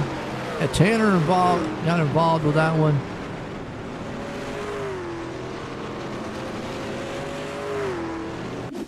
Philip Van Veet. That's the Kool-Aid man. I talked about him last season. 116, he's up there wall riding. So, John Deere just ran over the Kool-Aid guy. That's something you don't see every day. We were talking about the Kool-Aid man earlier busting through the wall, and you called it, bud. Yeah, Philip man out there. He ran that paint scheme. Good to see him back out there. Unfortunate, though, right here. Man who stayed out of trouble all race long. Finally got him. And we've talked about this, pretty much all race long, is avoiding the big ones. Can happen at any part of the race. Front, middle, back. You just never know. That's where the luck at these places come in, I think, a lot, Brett. Oh, for sure. And if I was Philip Van Vliet, if this ends up taking him out of the race, being that he has 2 teammates up in the top, if I were him, I'd be up there spotting for them just to get this win for the TNA Motorsports team. Smart right here. Pit stops. Everybody's in. This right here should put the rest, if it goes green the rest of the way, which it's going to be a wild one if it does, that everyone should be able to make it at this point on. There should be no question whether or not they make it. 25 laps to go, and we still got some of the caution. Now, Joe, do you know, are they doing unlimited green-white checkers, or is there going to be a limit on those? Because that could make a difference with fuel. If I remember correctly, and probably should have asked that beforehand, I think there is.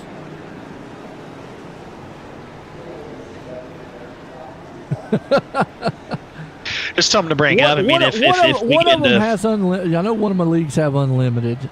Most leagues go 3, and that's kind of the norm. Let me go back up here on my notes up here and look. You know, they puts it out here. Tom's really. that could be one of those strategy things though with fuel. I mean, we have about 25 laps to go. If we're running about 35 laps of fuel, if we get a couple green white checkers, that could be kind of stretching some guys thin on fuel. Oh yeah, well, just to bring that up here real quick, Brett. To me, if there is even one green white checkered, a lot of these guys are pretty much going to have to come in, because remember, we're only running on 70% fuel. That means 100% fuel, you can go in the 30s. But here we've seen tonight, it's been what, around 25 to 20, maybe 7?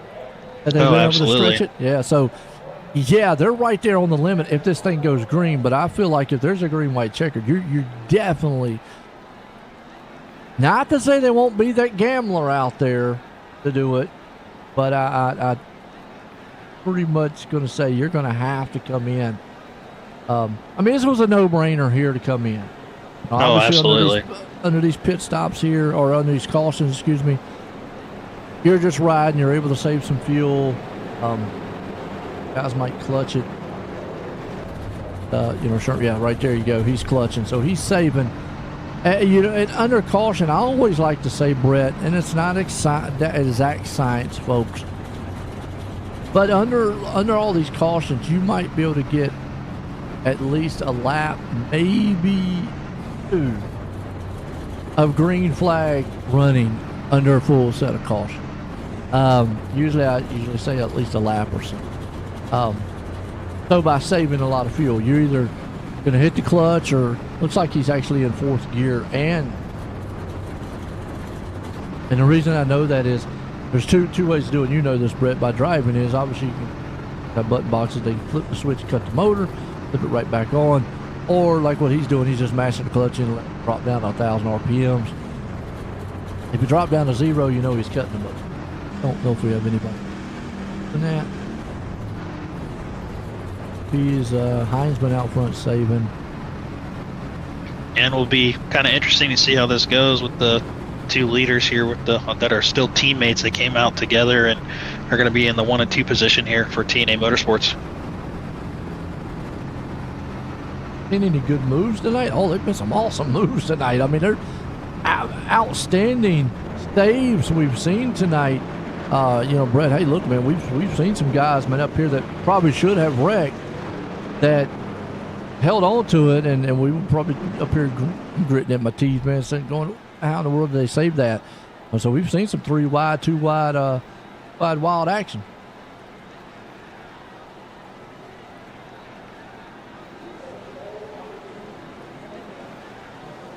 Remember the theory? What's the theory of saving fuel? I mean, the only other theory there would be other than saving fuel.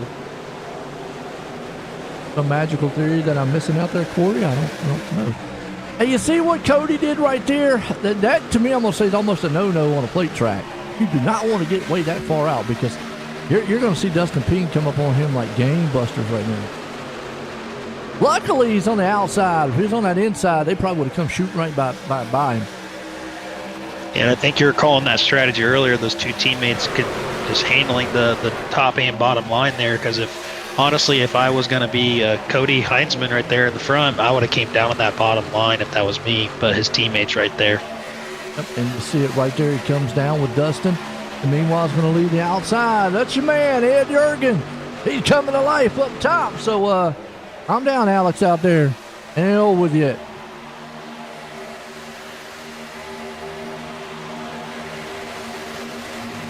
Bud back there bumping and grinding again. So these guys, man, don't make a mistake. We've seen it earlier on.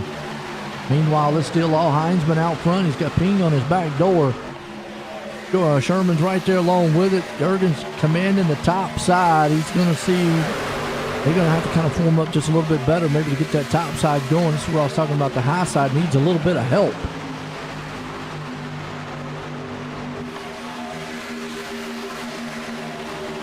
Corey went up there. Okay, this takes us back to those teammates again. Controlling that top and bottom line. I mean, that's the way to do it if you're on a team. Absolutely, You control the race. Not quite sure on it there. You know, I don't know if the guys behind him wasn't, just kind of cooperating. It seemed like they were kind of stalled out a little bit, and Corey got up there and kind of helped them, pull along.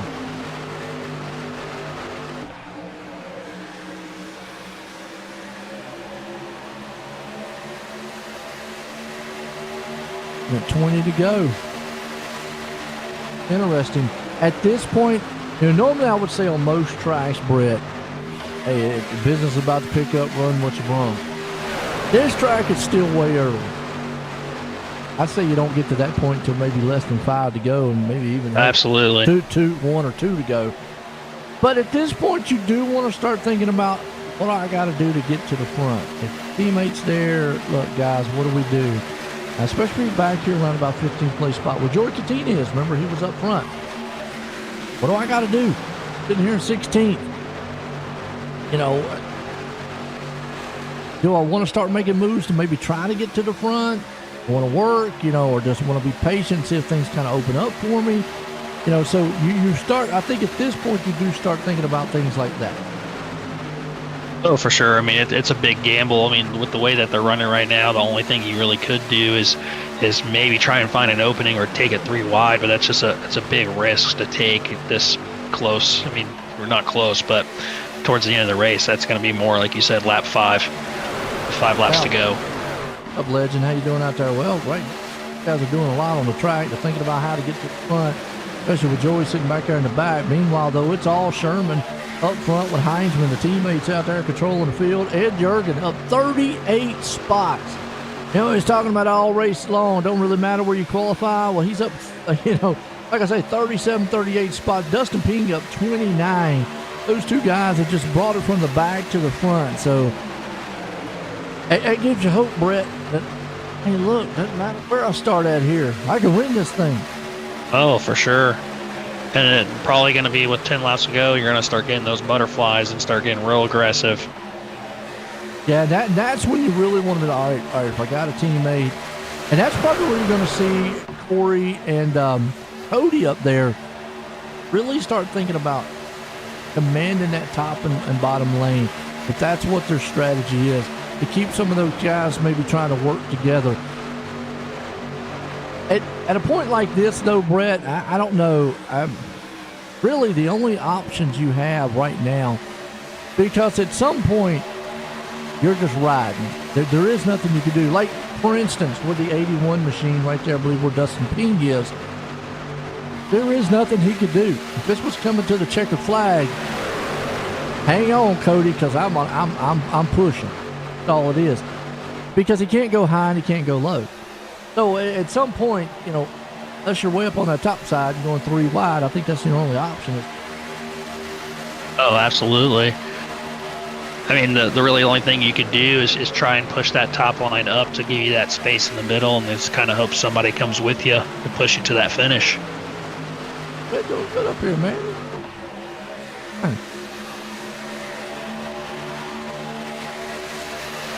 Ballin TV. That's going to be our new broadcast team for our Cup Series on Mystic Awesome. Racing League. Get you out there, man. Brett said he wanted to jump up here. I said, heck yeah, man, come on up here. Usually I'm by myself on Tuesdays anyway, so welcome, man, when you jump up here. Been an exciting one here at Daytona. It started off a little rough, man. Maybe a little bit of the new season jitters there, and it kind of got us early on caution there with a lot of guys. And where there was supposed to be some fast fixes, I think we've learned real quick that I think it's calmed these guys down, and it has been a very good race from that point on when they found out that, look, you don't have any there. So, Alex, what do you think about Ed's run here? You think he's got a shot? I mean, where he's at? I mean, what is... Hey, Brett, let me get your input. What would a guy like Ed have to do? You got the teammates out there that are going to work together. What does Ed got to do? He doesn't have a teammate right now. So what's his Hey, strategy? really, honestly, it's kind of like what I was saying, but in his case, he's on the top line, so he's going to have to try and move down to that middle to create that gap and hope somebody comes with him to push him to that finish. Okay, gotcha. That's really the only strategy he has, or unless the number 3 car goes low, and then he can go high to maybe get a run there. Just with it being too wide. I mean, look at the car right there, the Vaseline car. Coming up back, he's trying to make a run to get to that front, give him some space and cut that line. Yeah, He had a little right bit of there. help, and look, they're getting a little squirrely too, a little bumping. Yeah, and that's Milwayne right there behind him. Milwayne, you got to hope that the Milwayne's going to go with you.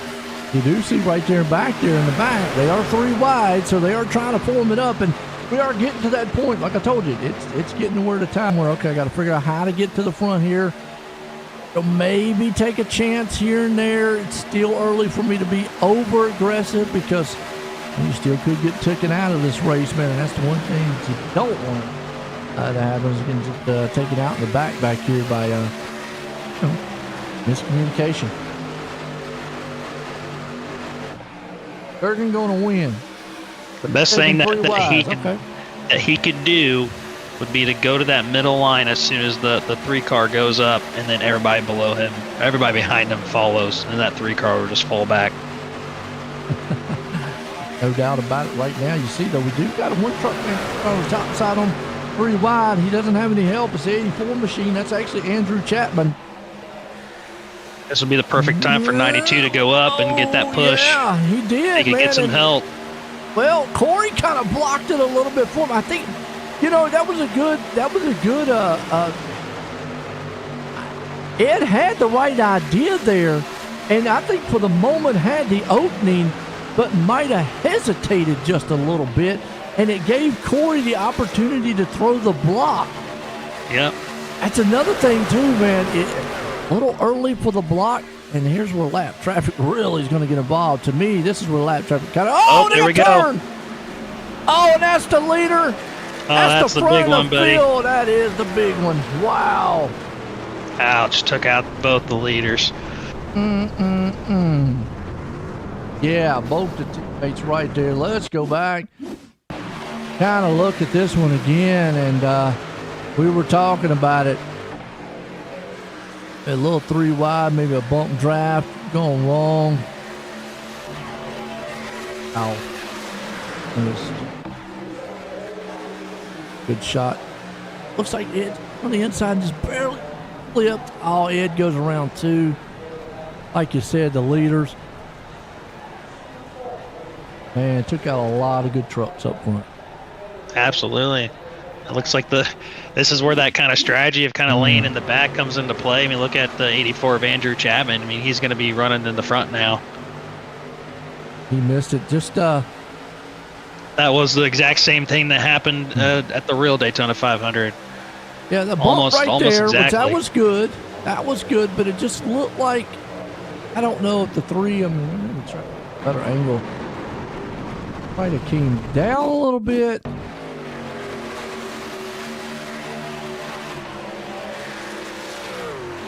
Kind of hard It to was tell a if he was solid trying to go move. back up for Yeah. that block or not. Yeah, it was a good bump draft by Ed right there. Just by the one angle, though, you saw it looked like Ed was just going to try to go. Yeah, it's hard to tell right there. To me, that's just one of those racing deals. Plate racing in a nutshell. And just unfortunate chaos. Yeah, just chaos right there. Oh, enjoy Bob too. He's right there trying to get away from it, but nope, nowhere to go. Right in the middle of it. Yeah, at that point, you're just hanging on. One couldn't get woed up. Phillip right there. See if you can go to the far chase view for the 92 of Jurgen during that.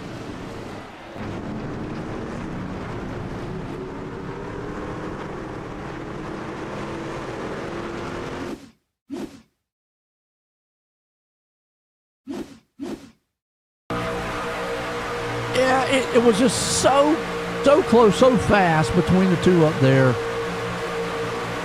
I mean, he did a great bump draft going down the back stretch.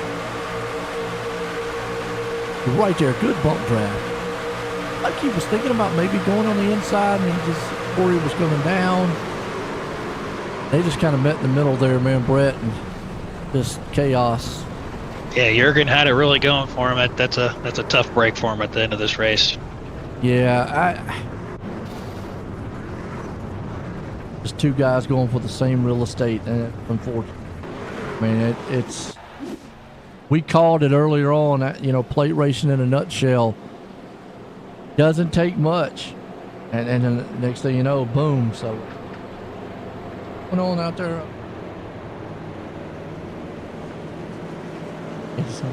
That was a big one.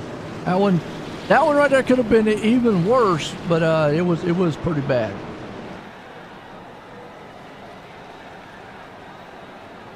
Under caution. Now, one thing this Interesting does call do, for the 84. interested also too is why these guys didn't come on pit road.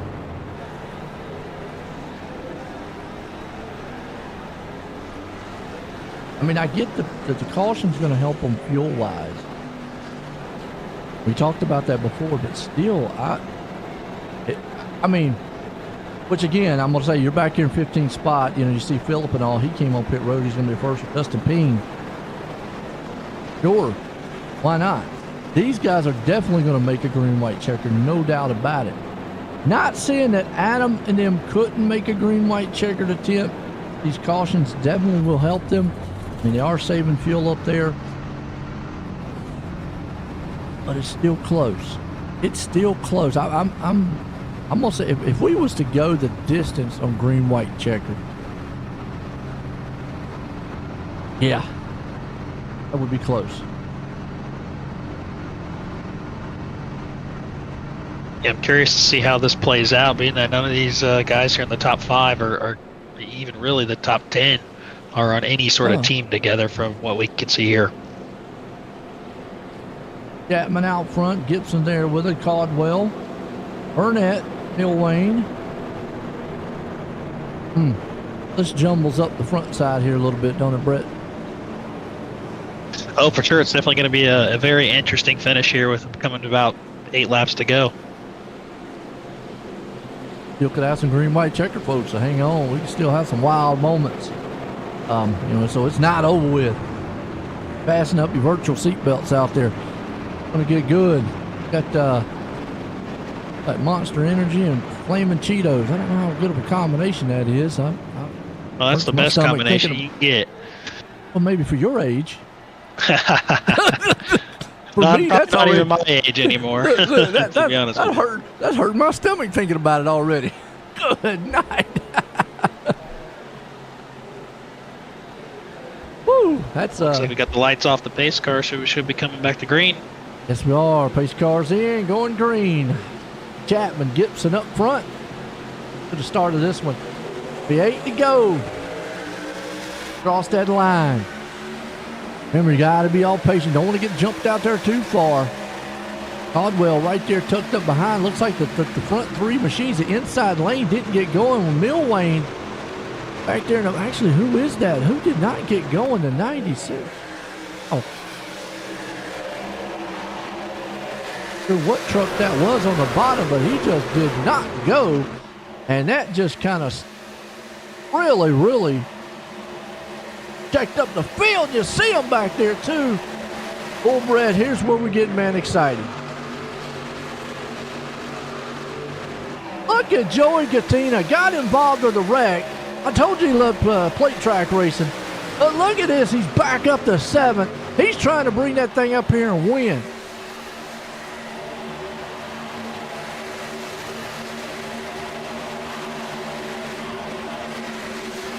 Oh, 3 wide, 2 wide. Gattina's trying everything he can. He knows he's got a bad, fast machine. Coming up here, he's going to get behind Chapman. I think right here is where he's just going to have to be a little bit patient. He was way aggressive to get to the front. We got a truck around in the back. That is Mitch Reeves. Got off the apron. They are still 3 wide, Brett. It's still anybody's race. I mean, this is what plate racing's all about. Just coming here to the end. Everybody being super aggressive to get where they need to be to get this checker flag. Absolutely. Right now, you see it, man. Chapman's out front leading it, but he's got Gibson on the outside. Joey Katina, he got involved in that big wreck.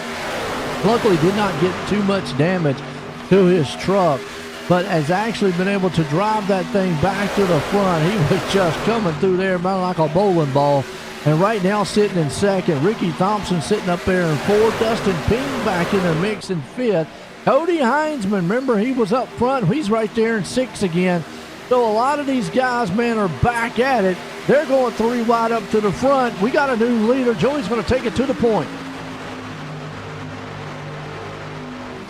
And if I'm not mistaken, Brett, he actually had to race his way into this race in one of the hot... Oh, that lap truck!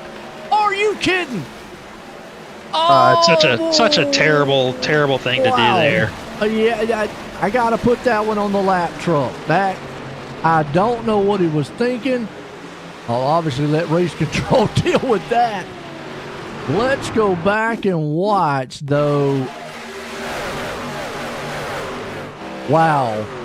You know, we mentioned a lot of times, and in a nutshell, when you see 3 wide behind you as a lap car, get on the apron as quick as you can.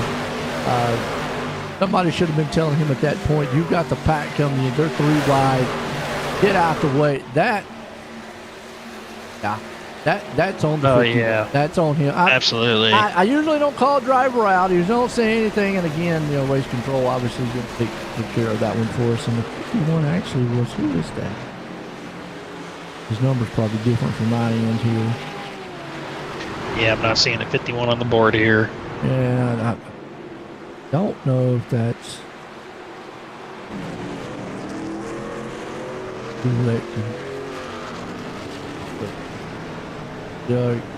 Gary Bowman.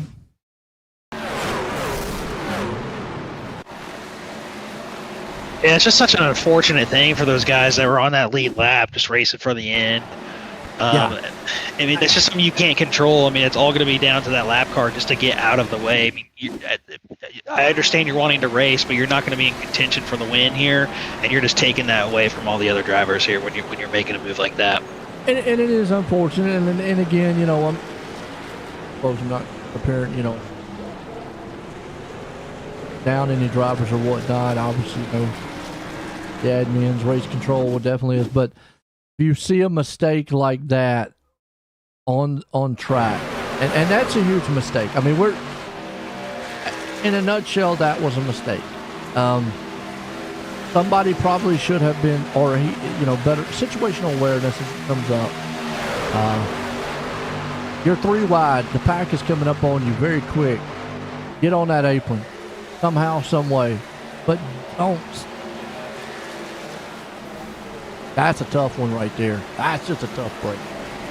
Yeah, that probably took the 76 of Ricky Thompson out. He just completely annihilated him. Yeah, I mean, like you said, I mean, things happen. I don't know too much about the guy. I'm not. Maybe brand new. He doesn't know. Things happen. It's one of those things you got to bring up just so that way you know in the future. And if he goes back and watches the broadcast, it's nothing against him. It's just something that you learn from, and you just got to correct it going forward.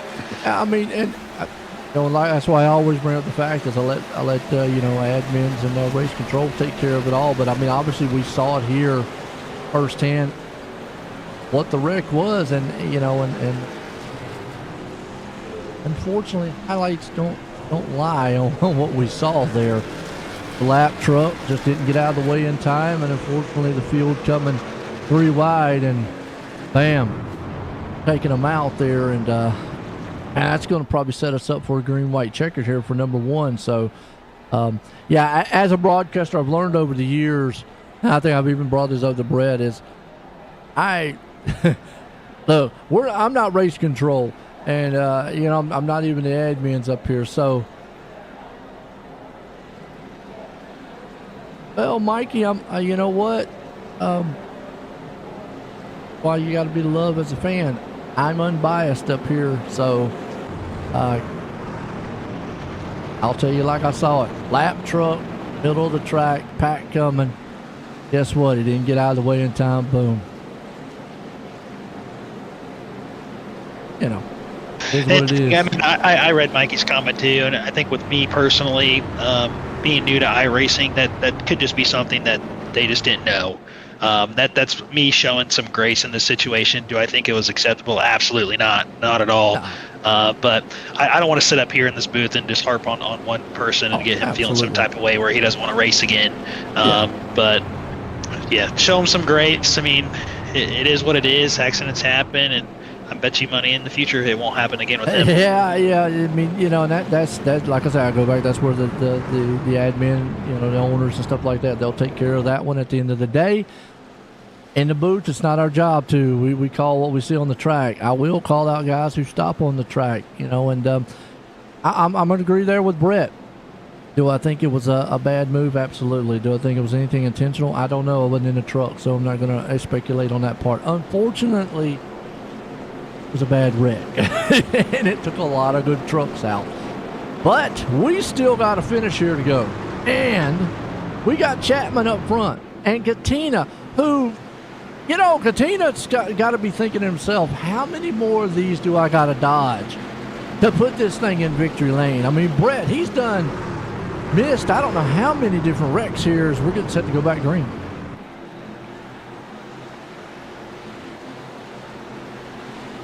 I mean, yeah, we're coming to. This is probably going to be considered a green white checkered here. Real quick, Mikey, I've been doing this since 2016. You'll learn real quick that you got to separate those two mentalities and be very unbiased up here in the booth. If you're going to maintain being an announcer, let me say it that way, and that's about as close as I'm going to get to saying my piece on that one. So, but you see, Joey Katina did the absolute right thing right there. I think Brett got out front, knew he didn't have help behind him, but was able to get down low and get to where there's help. Problem is now he's still going to get freight trained on the top side.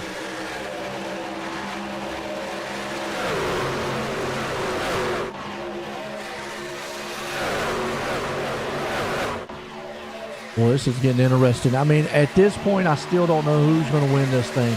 It still can be anybody up here in the front.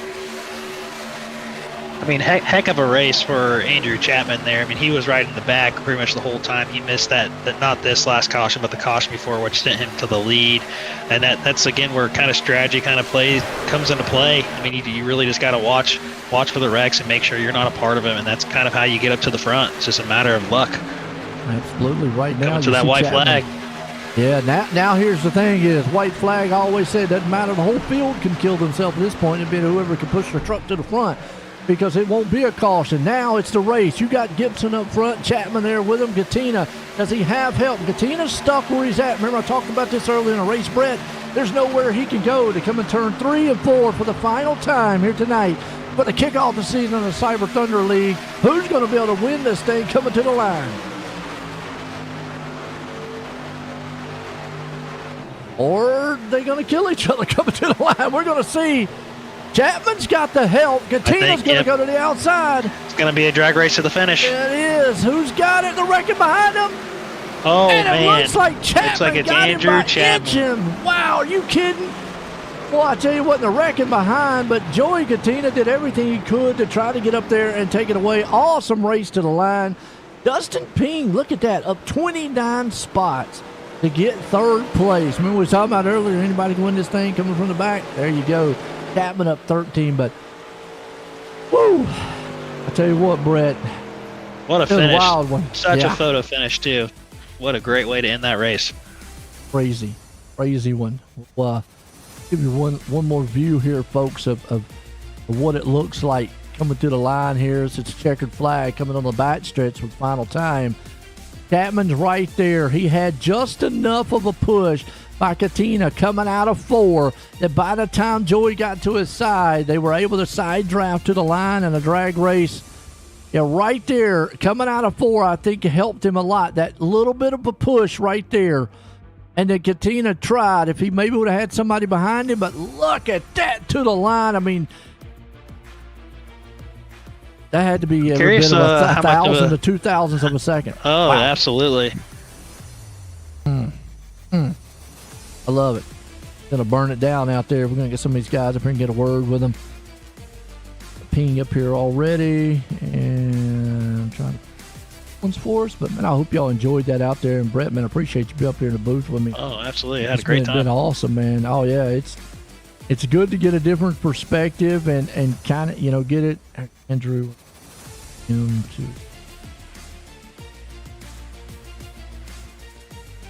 Joey. They're all in the hauler now. All in all, okay.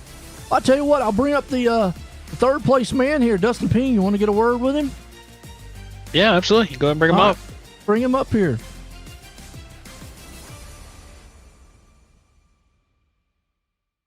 Dustin Ping, this is Brett and Joe up here in the booth. You got a copy? I got you. What a finish. Tell me what kind of strategy you had throughout this race. Survive, honestly. So definitely a weird race from the get-go with the checkup and just overall kind of dumb driving from what I've seen. Yeah, we saw a little bit of not smart moves there at that last caution, but man, what a finish that was. Did you have any strategy going out into that last lap? Try to get to the lead, but it was just we were so packed tight there and not much I could do. Try to force it 3 wide possibly, but I couldn't make it work.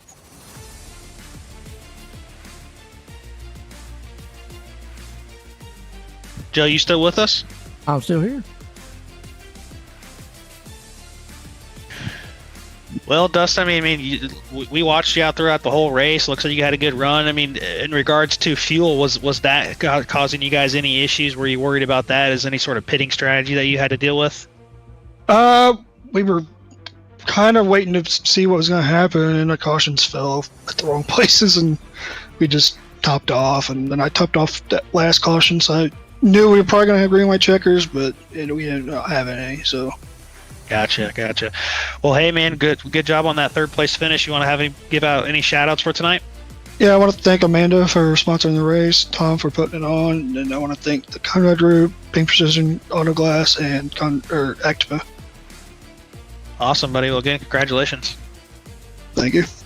There you go, third place man, Dustin Ping. Like I said, coming on tonight. I'm gonna bring up his second place guy here, Joey, and get a word with him here tonight, because it was a wild one. Joey in the booth, got a copy. Hey, Joe, what's up? What's up, man? Been a long time since I talked to you. Saw your name out there, and I was mentioning up here to Brett that I said that I know that guy out there, and I know that he loves plate style racing and knows how to get it done. But man, you out there was dodging everything at the right time, and you got caught up in that one wreck, and I thought it was done. And next thing I know, here you come running through the front. Yeah, I don't know. Tonight was one of those nights where I just felt like it was mine to lose, but I don't know, man. It was a lot of fun. I haven't ever raced with probably 99% of these people in here, so it was a good race there. Yeah, I kind of got behind with that caution and then sped on pit road. I topped off with fuel, expecting that thing to run out, and that'd have been fine. But yeah, I was like 17th on the restart. 17th on the green white checkered and was like in the top 4 or 3, like within a half a track. So pretty good truck. Absolutely, I saw it out there too. I mean, and again, looks like a lot of your strategy was been up front. I gotta ask, it's curious here. Me and Brett was throughout the race. Was the fast fix on for the race? No, it was straight up. No fast repairs. Well, the reason I bring that up is because it was supposed to be normally, and we saw that earlier on. So that brings up the question: is in that last caution there, how much? Did you get any damage, or was you kind of clean? Because it looked like, from our point of view, you did get hit. Yeah, when I went back down pit road, I think I had like 13 seconds worth of damage, so it wasn't nothing major. I think I got 40 seconds in the first incident that I was in. But yeah, these push to trucks are messing me up. But yeah, nothing really truck up enough that slowed it down. Damn thing was fast. I see that, man. And out here, man, tonight, like you said, I was telling before, is you had to even race your way into this race. Raced it in, got here, came in second. That had to be every bit of probably a 1/1000th to 2/1000th of a second. Coming to the line, man, to get in second place. But what a finish. You got anybody you want to thank? Well, Joe, obviously I didn't know you're calling tonight. Damn button.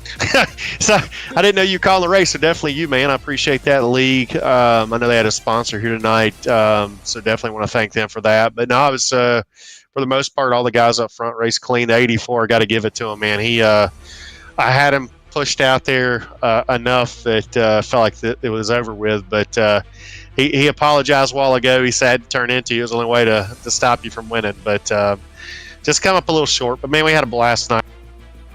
Absolutely, man. I tell you what, it's good to see you out there. Good finish tonight. Again, congratulations on that second place there, Joey. Thank you, Joe. Take care.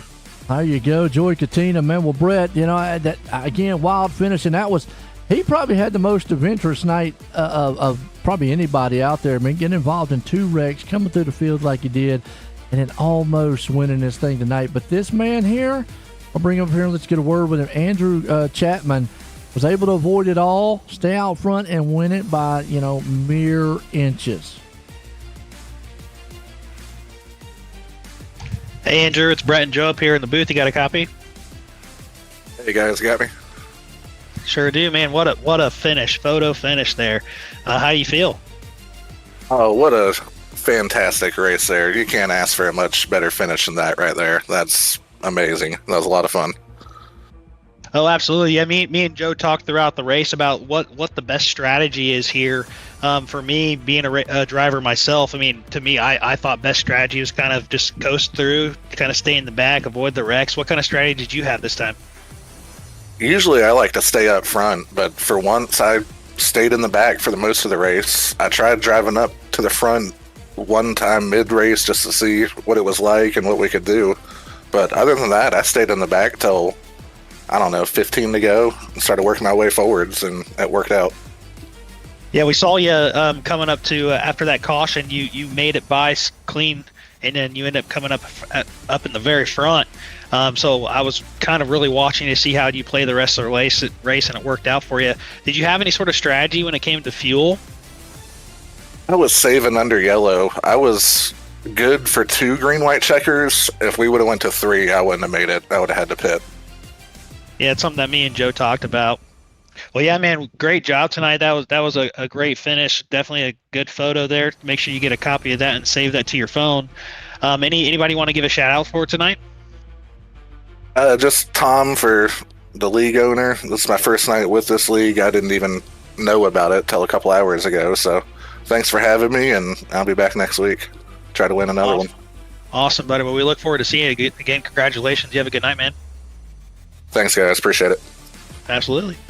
There you go, Andrew Chapman bringing her home tonight and a photo thriller here at Daytona. Brett, what a wild one to kick the season off. Cyberr Thunder. I mean, we've got a lot of racing left in the season, but man, that right there was just a wild one.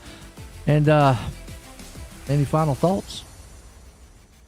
No, Joe. I mean, I appreciate you letting me come up here in the booth with you for my first time. I look forward to going to helping you out here in the next races. Looks like next week we got Charlotte Motor Speedway, so that should be a very good one. Absolutely. Well, for myself and everyone, I hope y'all enjoyed it out there. It was a good one here to open off the season here for the Cyberr Thunder. And appreciate it, like I say, Amanda Sherman out there for sponsoring us tonight here. We're going to leave Daytona and a wild one here. And man there, Andrew Chapman winning it. For myself and everyone, have a good night.